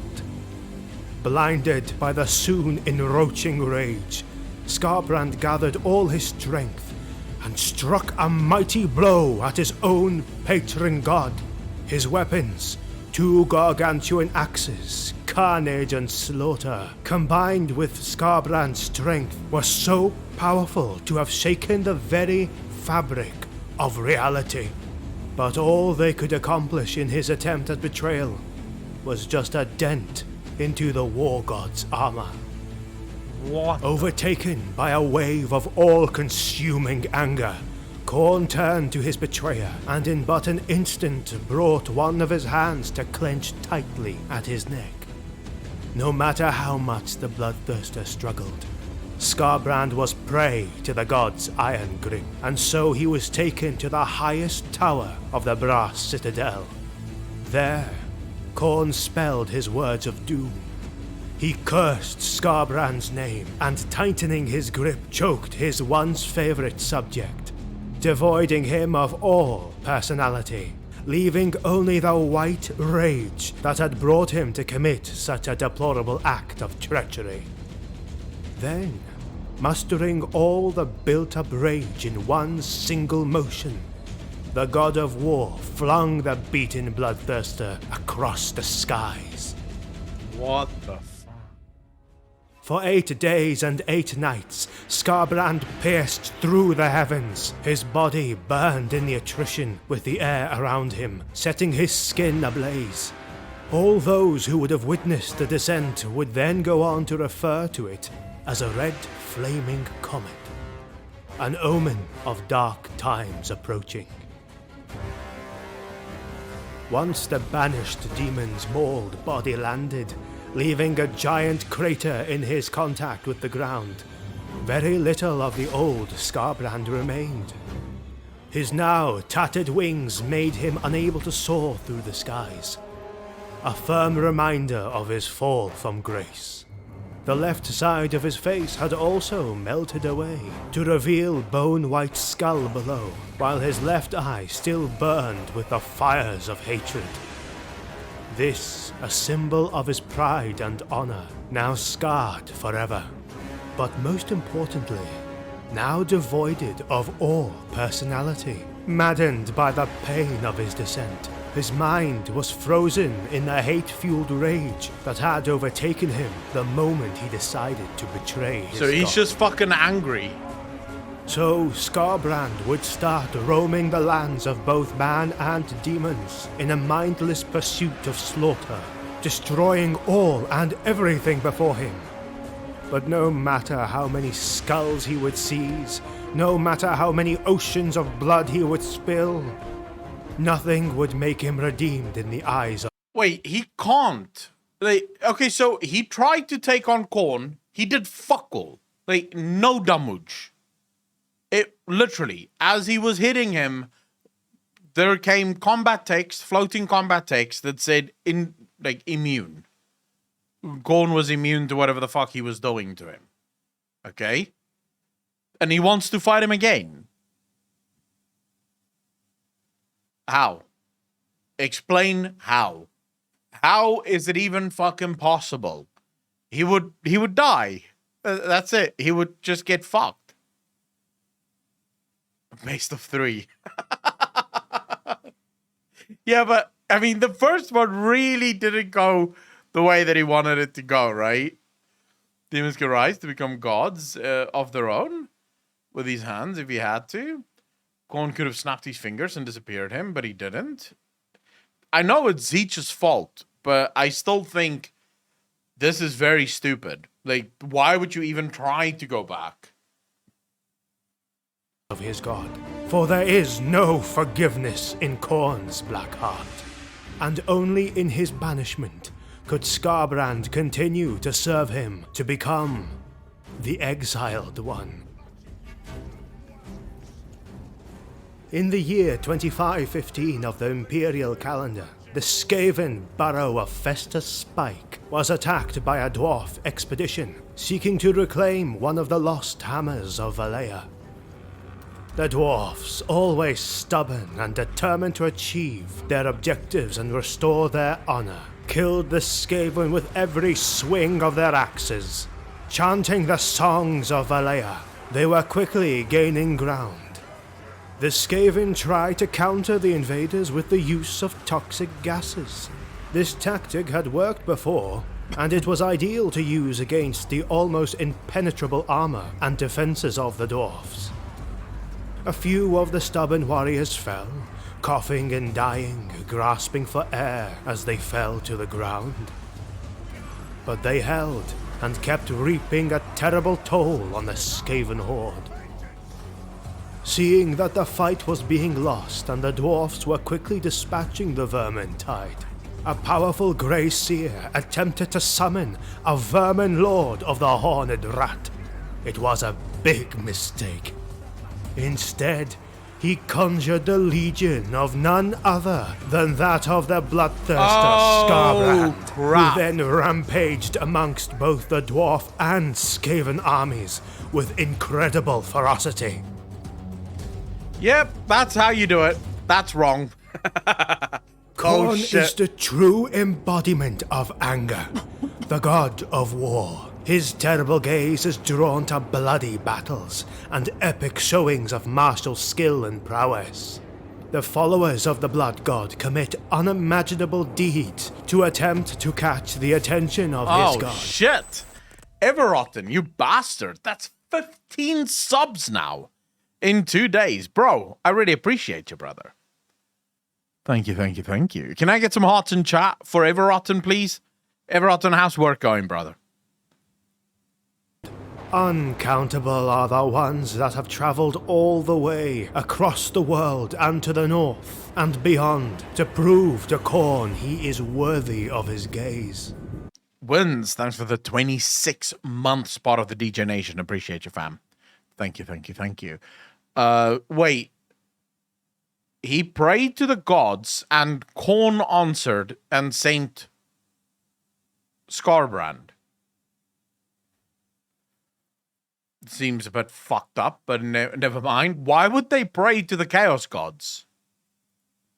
Many exalted champions of Korn still seek a worthy opponent who can challenge them in one-to-one combat. Thousands are the ones that seek to gain the favor of Korn. With each act of violence and victories in the battlefield, the champions of Korn grow ever closer to becoming Chaos Lords, commanding whole armies and even creatures from the warp to do Korn's work. Those who survive the endless battles, terrible mutations, and are still viewed on good eyes by Korn can be eventually transformed into a demon prince. Every champion of Chaos sees this as the ultimate reward, and they are always willing to go too far to obtain this prize. Wait. The bellowing horns of Korn are sounding, while the ground shakes and the hordes march for war, screaming and chanting without stopping. Blood for the Blood God! Skulls for the Skull Throne! Wait, are you On this for channel, real? we are putting together narrative Total War cinematic battles and Warhammer lore videos. Everotten, you A special motherfucker. thank you Thanks goes to for our the Patreon supporters gifted who help sub. us in Really making more appreciate that, bro. content. You can also join Thank you, thank Patreon you, and earn thank extra you. perks while supporting the videos to come. Find the link in the description below. Make sure to subscribe, and thank you for watching. See you on the next one. So the thing that bothers me here, by the way, Everotten, really appreciate that, bro. 16 gifted subs already in the channel. Thank you, thank you, thank you. Love you too, bro. What I don't understand is, can Khorne actually make them demon princes? Because as far as I understand, Khorne, Tzeentch, Slaanesh, they are demon princes. So the Chaos Gods have the ability to anoint new Chaos Gods.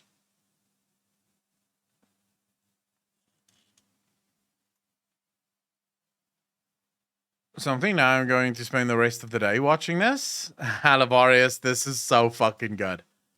They're straight up gods. So the princes are like the leaders of the Chaos Gods armies, effectively. The ton of demon princes? Shit. Did you hear Preacher returning to WoW? Yeah, but I mean, everyone knows that. They're strong as fuck, but not gods. So is it technically possible, and we're talking technically here, is it technically possible for one of these demon princes to become powerful enough to actually kill Khorne or their Chaos God? Would that technically be possible?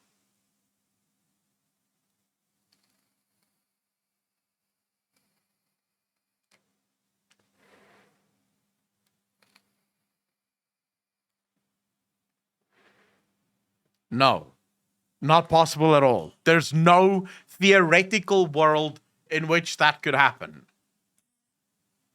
Fuck, because that would make things interesting.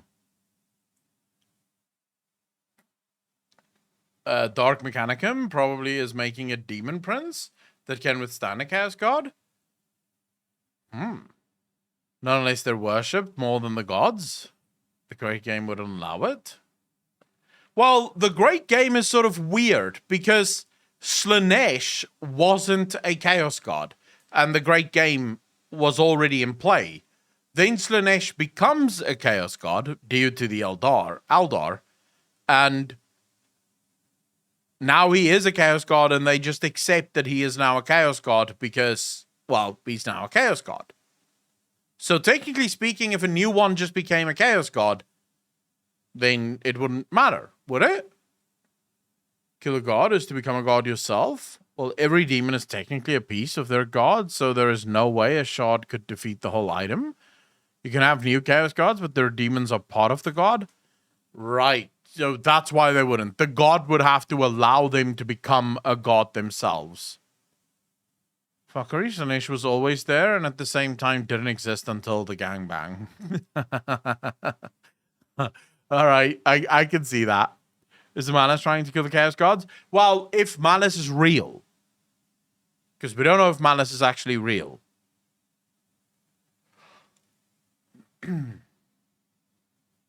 Tzeentch will probably do some fucky plan like that one day. Or he missed 2 hours. Jay Raven, how you doing, brother? Sons of Malice, so very adamant that it is. Yeah, but isn't...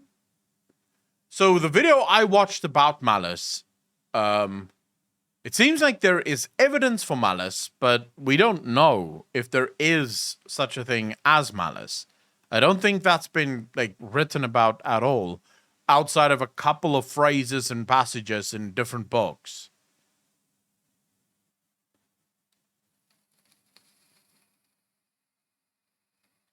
But right, I promise that we'll watch both Chaos videos today to finish them.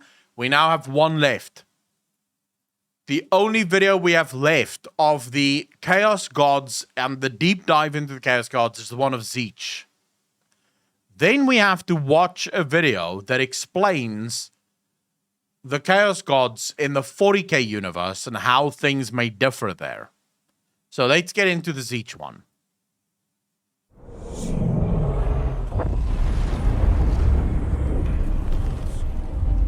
Mighty Sigma, savior of the Empire, give me strength. For though I dedicated my life to eradicate Why? Why is it the worst? feeds, it grows, devouring all. In the furthest north, way further from the borders of Kislev, past the rugged troll country and no man's land, beyond the boundaries of sanity and the laws of nature, stands the wrecked gateway of the Old Ones, oozing with darkness and spewing forth mutating energy, the raw stuff of chaos. It is a bleeding wound, a tear in the fabric of reality, a gateway to another dimension. The shattered gate appears as a great ring circled by stone machineries, dwarfing the mountains around it. It is covered in runes of unimaginable potency that glow in the darkness, their dancing shapes altering reality. That's not scary at all. From the dark reaches of the gateway pours out the winds of magic and mutated clouds of warped stone dust. The realm of chaos is a home to many terrible entities of cosmic power. It is a hellish realm where demons roam, servants of entropy and the long night. These creatures consist of thought alone, and these thoughts are truly terrible. Only fools claim to understand chaos, for by definition, chaos is inhuman and incomprehensible. Mortal sages and mystics who dare ponder the nature of chaos are driven mad, or else succeed only in attracting the attentions of the fell creatures of chaos. Many wise men have been carried alive and screaming to the charnel houses of the realm of chaos, there to writhe in eternal I would scream debate like with a the little demons bitch. of torment, of those who do not heed the warnings. Some have claimed that at chaos, in its eternal diversity, have spawned an infinite number of gods, each the collective mirror of one of the many survivalist emotions projected by intelligent beings in the mortal plane. Others say that all the apparent different gods are no more than aspects of one supreme being, the great unnameable one, the abomination, the eternal destroyer, the unspeakable beast, the chaos undivided. However, the true nature of chaos is beyond any comprehension. No mortal man can hope to understand these matters, and the wise do not puzzle too deeply into the nature of the chaos gods, or try to fathom their eternal wars, epic rivalries, and ever-shifting bickering. The days of the final war against the primal enemy are here. The end is coming, and the shadow cast by the growing power of the North comes to us. We can only hope for our survival. Sigma, preserve us and deliver us as we go into the realm of chaos and explore the first of the 4 chaos gods that reign in the eternal darkness. Chat, I have to take action here because I see a lot of heresy going on in this chat. Don't let me call the Inquisitors. Do not speak ill of Rabute Gilliman or the Ultramarines, please and thank you. He is the Lord of the Imperium, the protector of the realm. The fuck are you guys doing? Calm down. Stop saying bad things about the Ultramarines, and let's just watch the video, okay? All right?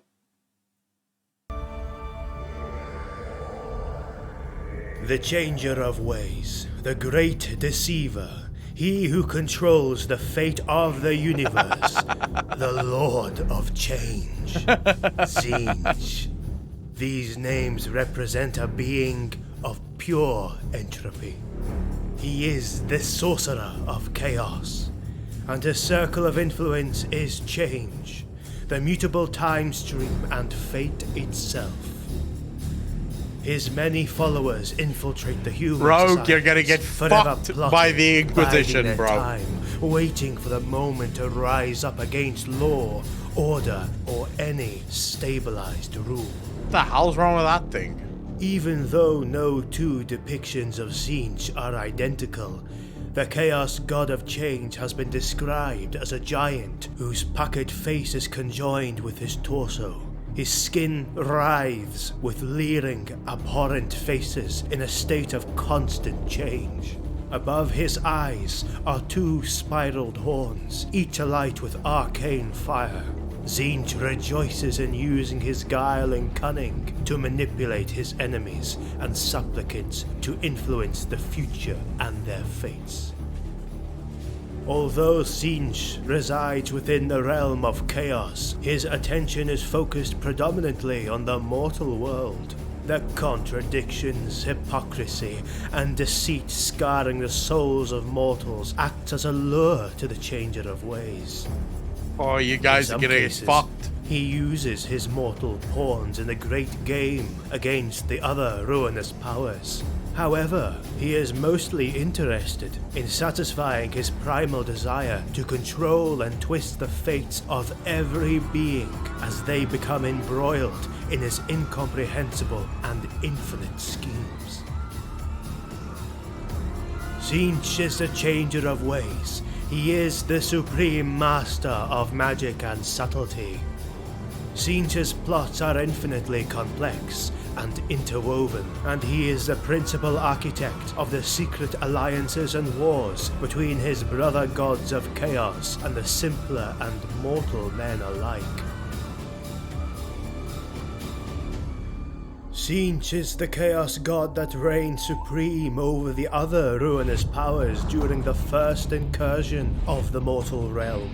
The first great incursion of chaos occurred after the polar gates created by the Old Ones to separate the old world from the realm of chaos failed, unleashing a great calamity on the world that was known as the Great Catastrophe. The sweeping black winds, heavy with magic, twisted everything it touched, corrupting nature itself and transforming what was into new and tainted stuff. It was in this time of mutation and change that Tzeentch wielded powers greater than the other gods of chaos. The imbalance of power led Khorne, Nurgle and Slanesh to plot against the Lord of Change, which culminated in Tzeentch being thrown from his perch within the Endless Mountains. The resulting impact shattered his body, scattering his life essence into 10,000 magical incantations, which still surge through the world upon the winds of magic each time their incantation is spoken.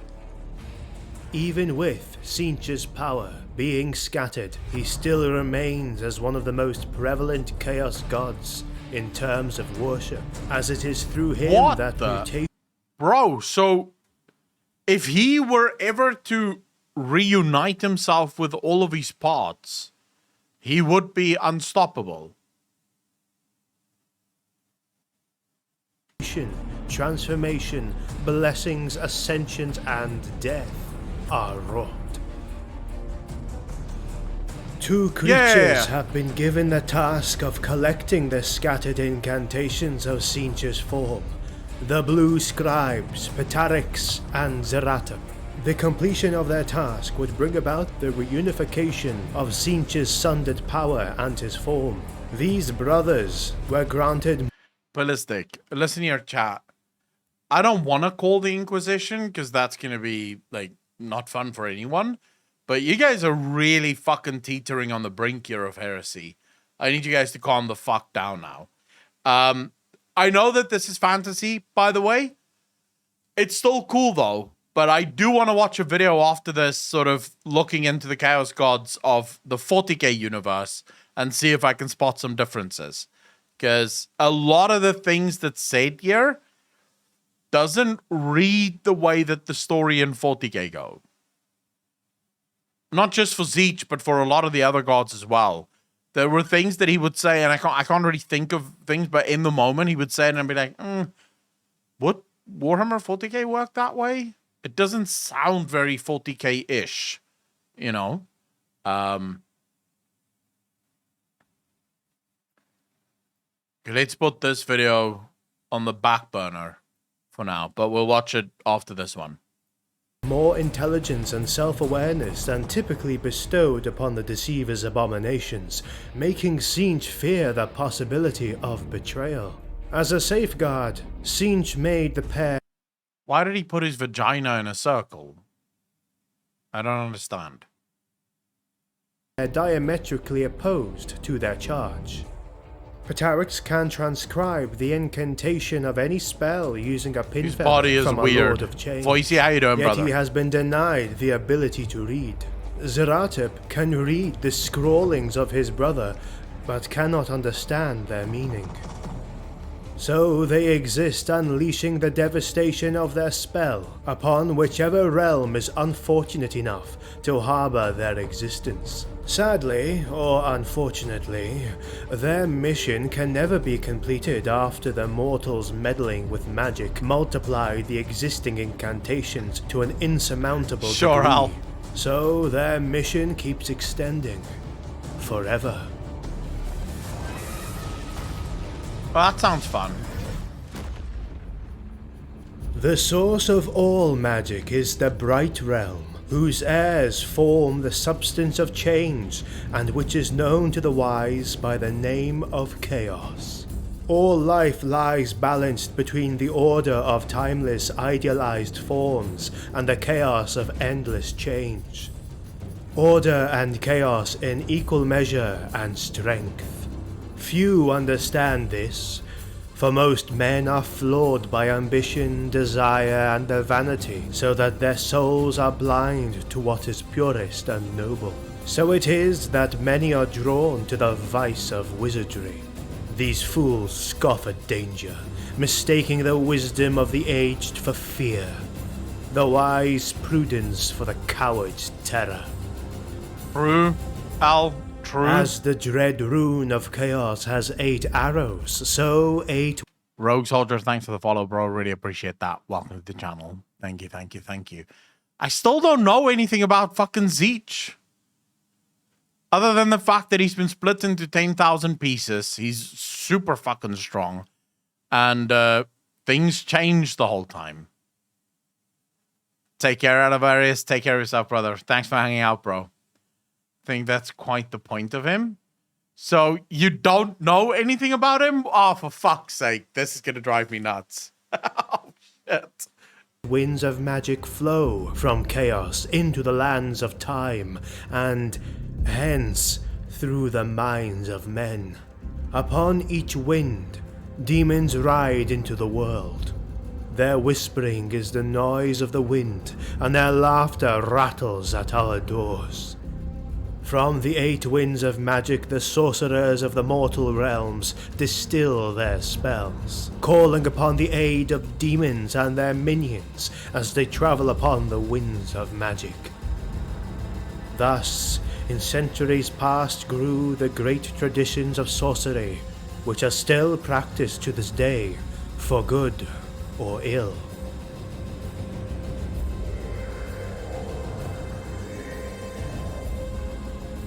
The Impossible Fortress. In the realm of chaos, time has no meaning, and the events of the past, the present, and the future all melt into one chaotic existence. Some debate that this is not one dimension, but many, an infinite number of alternative worlds where everything is possible, and every it is the variation Nexus. of human history is played out as decreed in the beginning of time. Deep inside the realm of chaos, a place that is already incomprehensible by nature, lies the crystal labyrinth of the Lord of Change. Impossible paths snake throughout the entirety of the realm of chaos. The maze is fluid, ever-changing alongside the plans of its creator, subjecting any who would find themselves unfortunate enough to traverse. Bro, imagine working for this guy. Just very quickly, imagine working for this guy. Imagine being the janitor of this fucking fortress.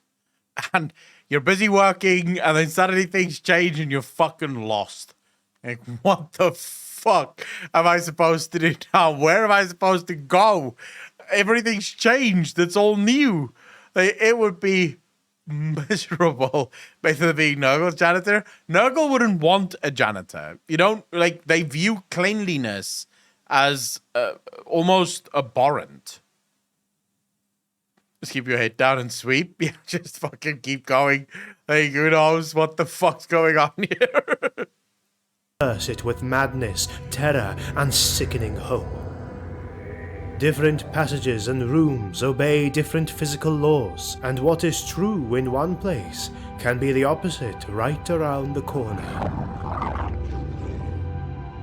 At every step, the air is thick with broken dreams, and everywhere the light sparkles with fragments of shattered personality. Because no one would know. Put simply, you're to gone. enter the crystal labyrinth is to lose oneself, as not even demons are able to traverse the labyrinth safely without getting lost to an eternity inside the maze. What did I say? It is said that at the heart of the crystal labyrinth lies the impossible fortress, its structure constantly shifting, sprouting and absorbing writhing spires in a malformed display as the pink horrors that populate its halls sculpt its existence in the image of their master's plots, and as such, it is of an ever-changing nature.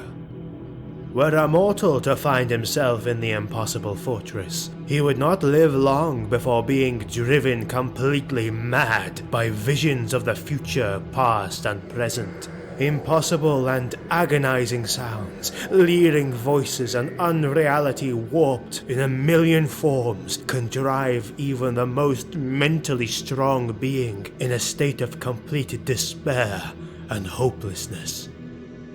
The other Chaos Gods, in their never-ending war and desire to attack Tzeentch, have lost too many minions just trying to get beyond the first perplexing room, and any invaders must negotiate 100 or more of such chambers just to come before the hidden library and Tzeentch himself. Those who succumb to the warping nature of Tzeentch's palace collapse utterly in an implosion of consciousness and form. Those who are cursed to succumb to the chaotic nature of the impossible fortress quickly find themselves reborn as sorceress familiars. Oh yeah. In about, yeah, I could say, well, not 20 years. Let's say in about, I think the Imperium of Man should be ready within the next 20,000 to 30,000 years. And then we will march on the warp. We'll take out Slanesh first, because he's a little bitch. Then we'll take out Khorne, because why the fuck not? The Emperor will be leading the charge. Then we'll take out Nurgle, because why wouldn't you? And then finally we'll take out Tzeentch. And then we would have won. We'll be the gods. And the Emperor will then be the ruler of a united chaos realm. The one good fucking god in the universe. Wounds granted to the Deceiver's champions in the mortal realm. Uncountable are the beings that have suffered such terrible fates. The sheer difficulty of navigating the impossible fortress has made Tzeentch unassailable, and the costly loss of every minion who tried to reach the hidden library within the fortress has discouraged the other ruinous powers from further attempts.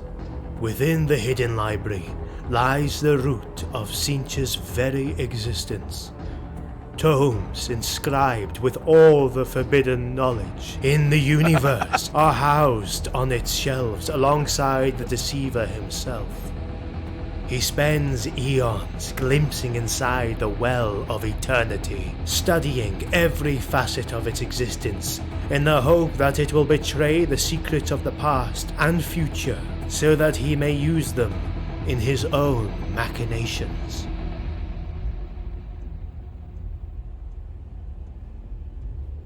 However, there is another being who is more capable of reading the tides of the well.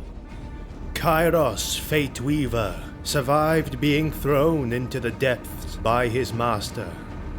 It was the desire of the Changer of Ways to understand all things and find the answers to the many fundamental questions of time, space, and reality. And it is said that at the bottom of the Well of Eternity, such answers can be found. So Sinch himself threw the Fate Weaver into the unknown depths of the Well of Eternity. What a nice After guy. uncountable years, Kairos Fate Weaver emerged again, clawing his way back, and with a remarkable ability. He was forever blinded to the present, but impossibly aware of the future and the past. He also now had two heads. He was forever blinded to the present, but he can see the past. So he lives his life effectively 1 second behind everyone else. As soon as, well, actually, yeah, that doesn't suck at all. Because you're 1 second ahead of everyone, but also 1 second behind everyone. So you can dodge every single thing that happens. You don't remember when it happens because you can't see that shit. But you do know that it just happened. Well, that's not a problem at all. Imagine living your life that way. What a mindfuck it would be.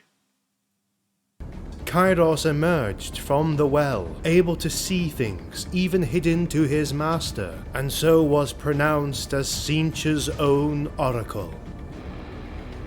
Seated at the right hand of Sinch, Kairos whispers a secret he perceives within the well. Each of his words are jealously recorded and protected by 9 times 9 Lords of Change, using quills of their own feathers and inked with the blood of Sinch. The primal god of change cares not about the Zar, no, he can. Because remember, he sees the future. So he sees that you want to strike him. He also sees exactly where the blade is going to strike because he is seeing the future. So he blocks where you're about to strike because he can see where you're about to strike. And then he remembers right after he blocked, and then he feels silly because why the fuck did I block? There was nothing to block. Because he didn't remember it actually happening because he doesn't know what happens. He just knows what will happen and what did happen. So, very weird way to live one's life. scheming or plotting of his minions, for all that they know is also known to him. Each secret. No, but it would actually almost certainly mean that there are blind spots. Because he is entirely immune to the present. He doesn't see the present at all. Which means the present didn't actually happen. So, yeah. Oh. I'm very confused as to how the fuck to make sense of this, but let's move on. Transcribed by a Lord of Change, it made a part of Sinch forever, and his understanding of eternity comes ever closer. Kairos Fateweaver used to be a remarkable Lord of Change before being thrown into the well and becoming something else.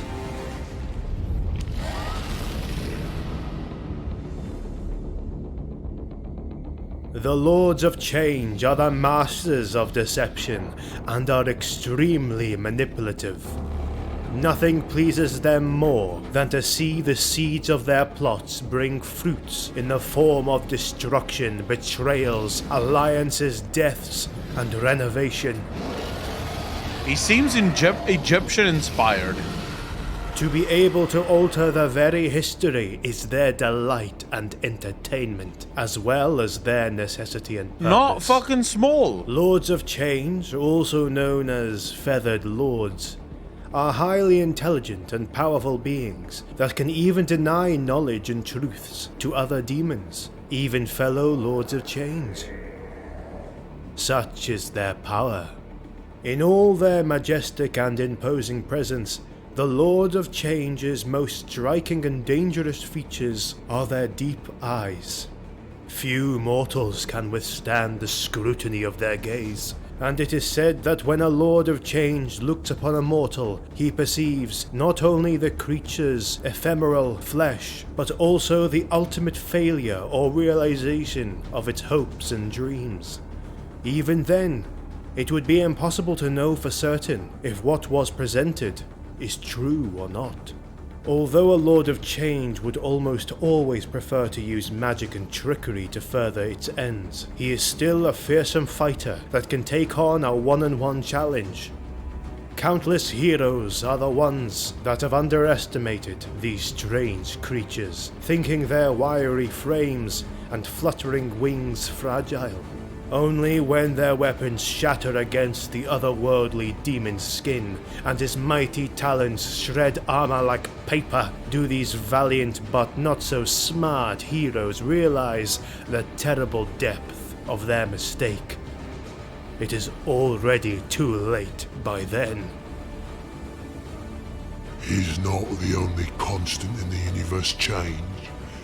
One day all this will be dust, and even the stars will flicker and grow dim.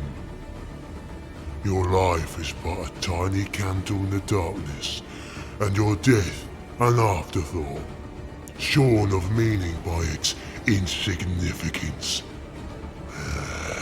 Come, little one, and let me show you how brightly your flame can burn. Fuck. That's ominous as shit. Oh, The Changeling is capable of assuming the forms and perfectly replicating the behavior of any being save the Great Deceiver himself. There are many tales regarding how the Horror has tricked the ruinous powers and mortal kingdoms into declaring war on each other, much to the delight of his master.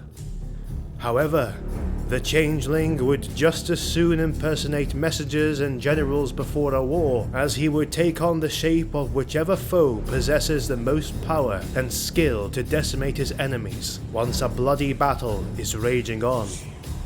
dude, how do you fight this? Chaos sorcerers wield the wild energies of entropy itself, reshaping reality to better serve their whims and those of their dark masters. Those champions of chaos who bear the ever-burning mark of Tzeentch have a natural capacity to manipulate magic, and a prescience that enables them to alter reality's course. They seek mastery over the magical arts, and they are madmen that seek to gain more and more knowledge, wisdom, and power, and in that infinite search, they fall into traps of the architect of fate. Without the patience and wisdom that the study of the raw powers of magic, a chaos sorcerer lacks due wariness and respect for the ultimate true dangers of magic. And so begins an inexorable descent into deformity and madness. Many are the paths that lead to this ultimate fate, but most often the Chaos Sorcerer seeks to expand his magical powers or harness more of the occult by simply bartering away another fraction of his soul, losing a little more and more of his humanity in the process. Before long, the aspirant feels his whole body and mind twist and alter, and as the gnawed remnants of his soul are finally devoured, he is plunged into the whirlpools of insanity for all eternity. Why would leaving you behind join nothing this? of the man who was, his soul nothing but a puppet for the demons that he had made the unholy pacts with. Such is the cruel and ultimate fate of all who dabble with the entities of the warp.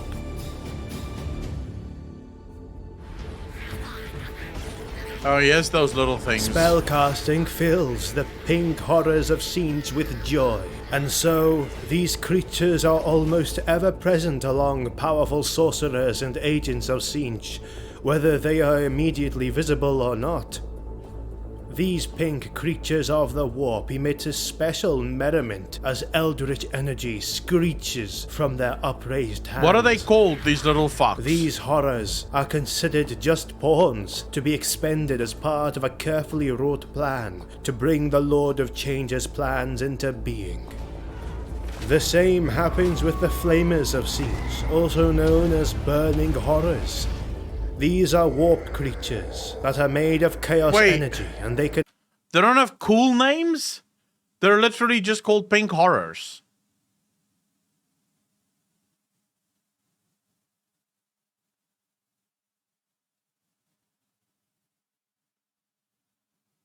Yeah, but Nurgle is a never-ever scenario.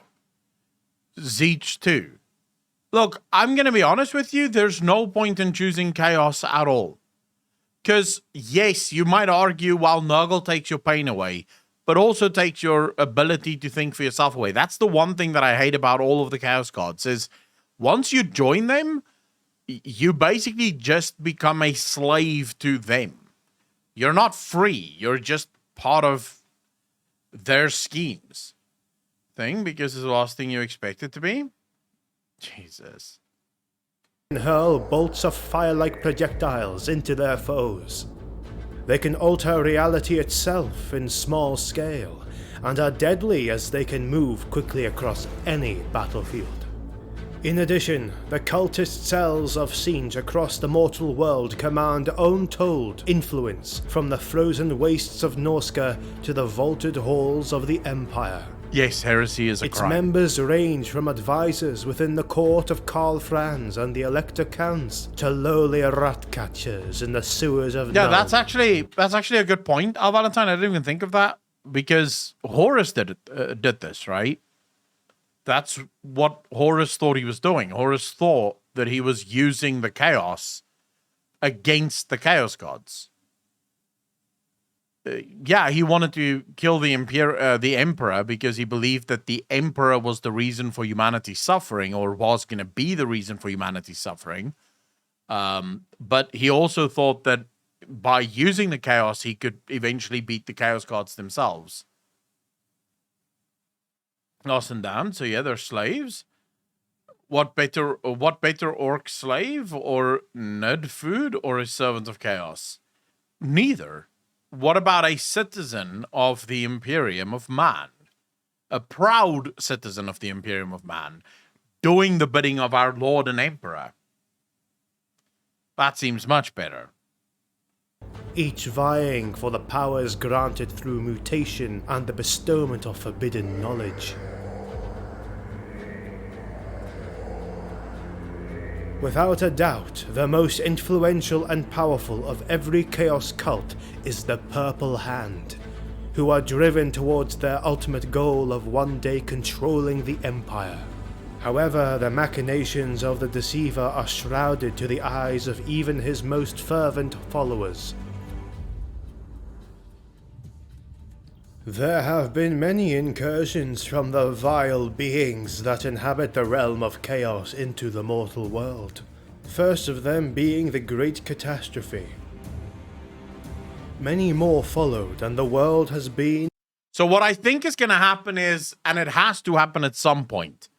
So either Games Workshop is going to let one of these Xenos races interfere, which would be very anti-Warhammer 40k, considering their hard-on that they have for the Imperium.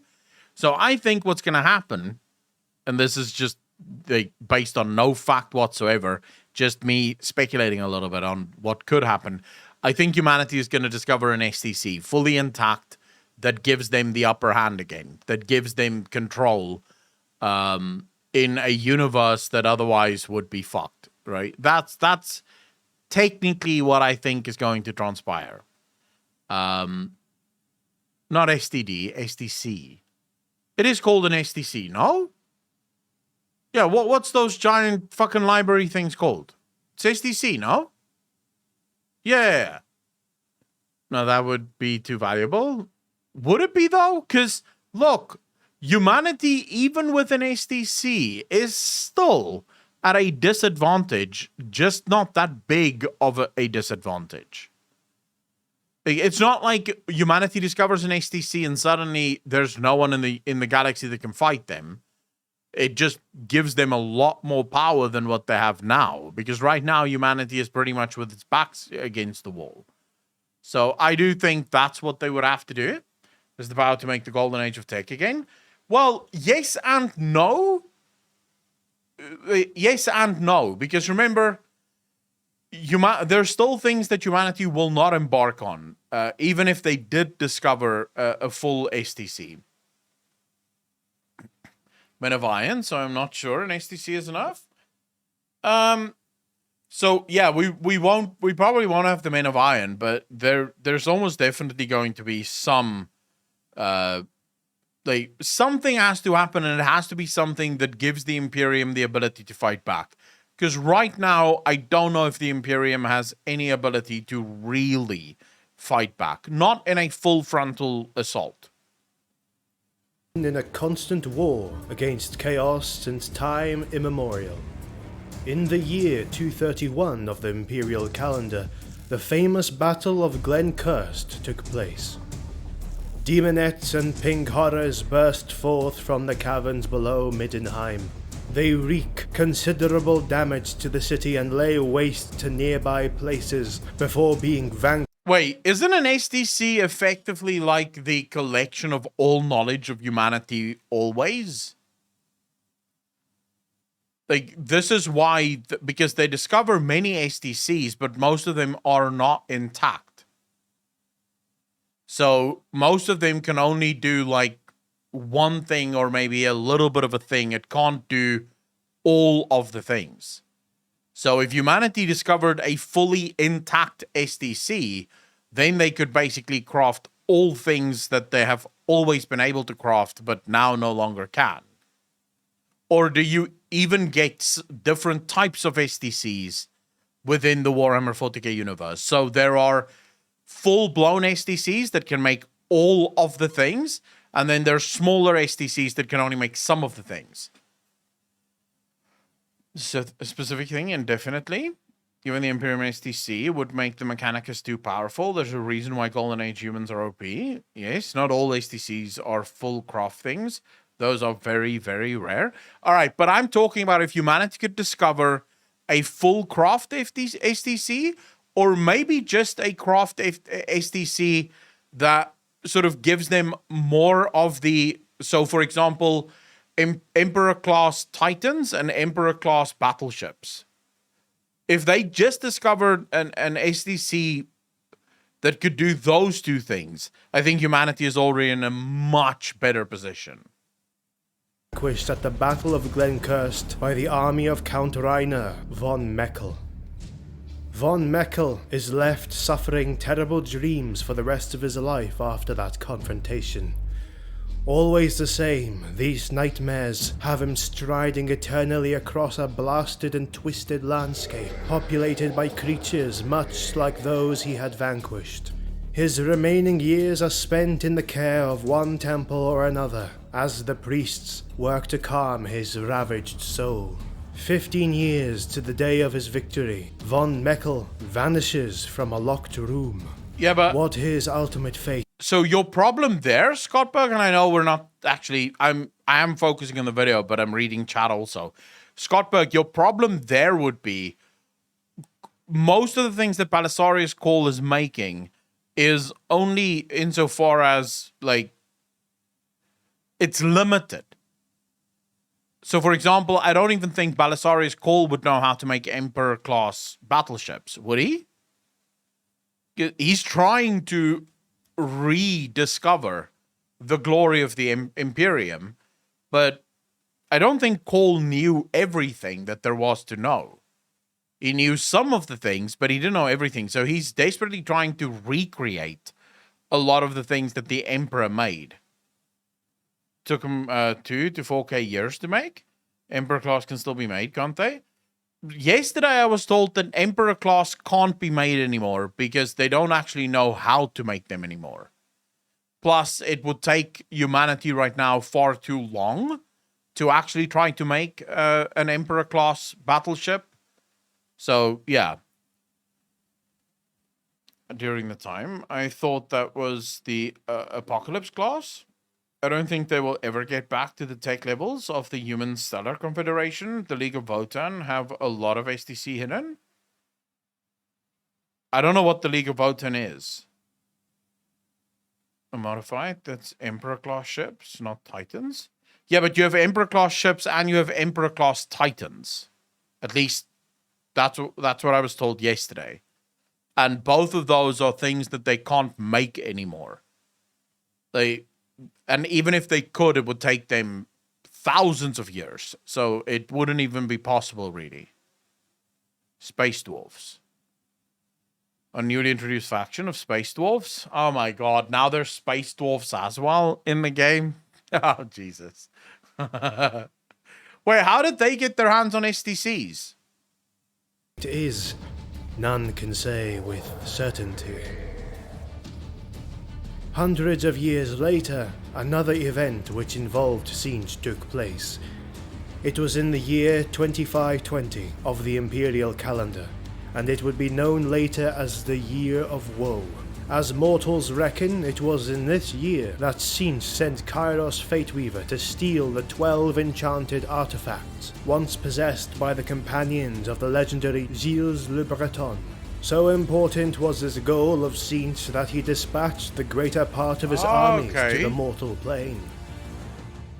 So began Bretonia's Year of Woe, where the tombs of the companions were ransacked, nearby towns razed, and countless thousands of Bretonians, high and low-born alike, met their deaths at the tentacles of Sinchian demons. Castles were of no defense, for their crude stones were easily tumbled by the sorceries of pink horrors, or transmuted by the warp fires of flamers. Only at Grail shrines, where the power of the lady still waxed strong, could any shelter be found. Worse, with each artifact recovered, Fateweaver's demons grew ever more powerful. In the initial battle about Montfort and Canel, the lances and valor of the Bretonian knights cost the demonic hosts greatly.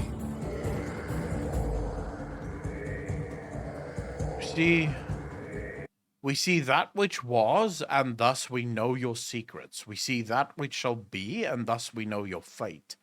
The now is trivial to us. We know the day we perish is not this day. Fuck, okay. By the time 8 artifacts had been seized, only the boldest dukes would even consider taking the field. In the 12th month, with only a single artifact outside the Fateweaver's clutches, only the current king of Bretonia chanced his arm, and he lost far more battles than he won. The final battle of the Year of Woe was the Siege of Mouchillon, for it was in this city that the last artifact lay.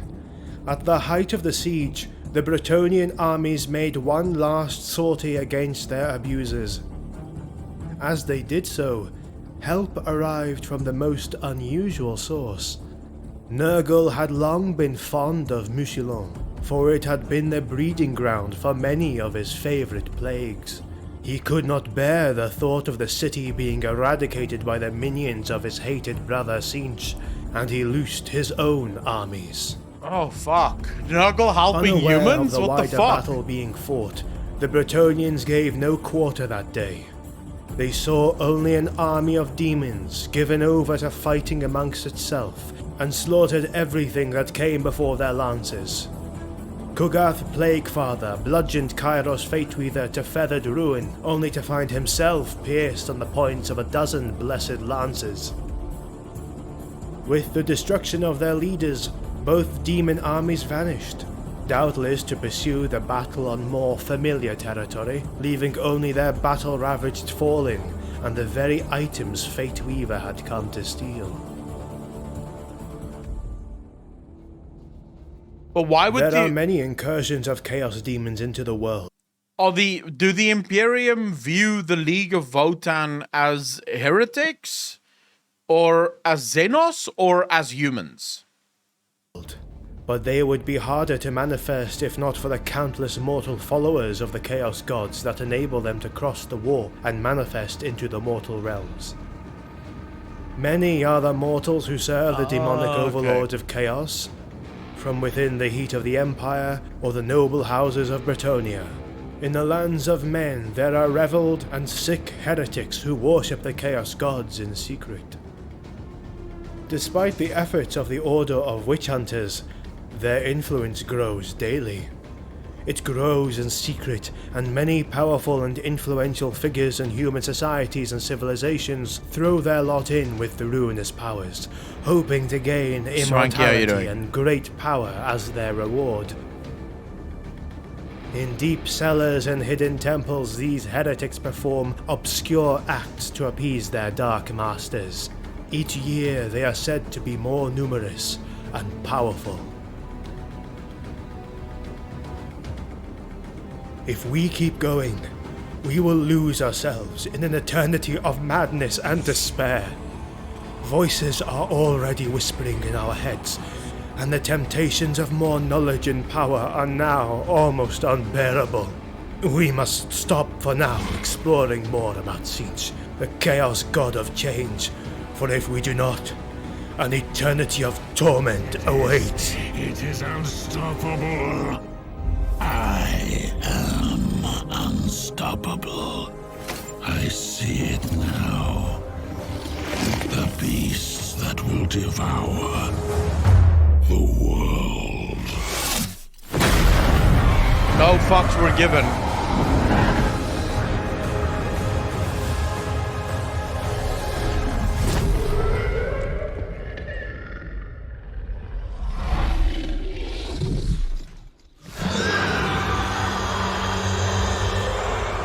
Wow.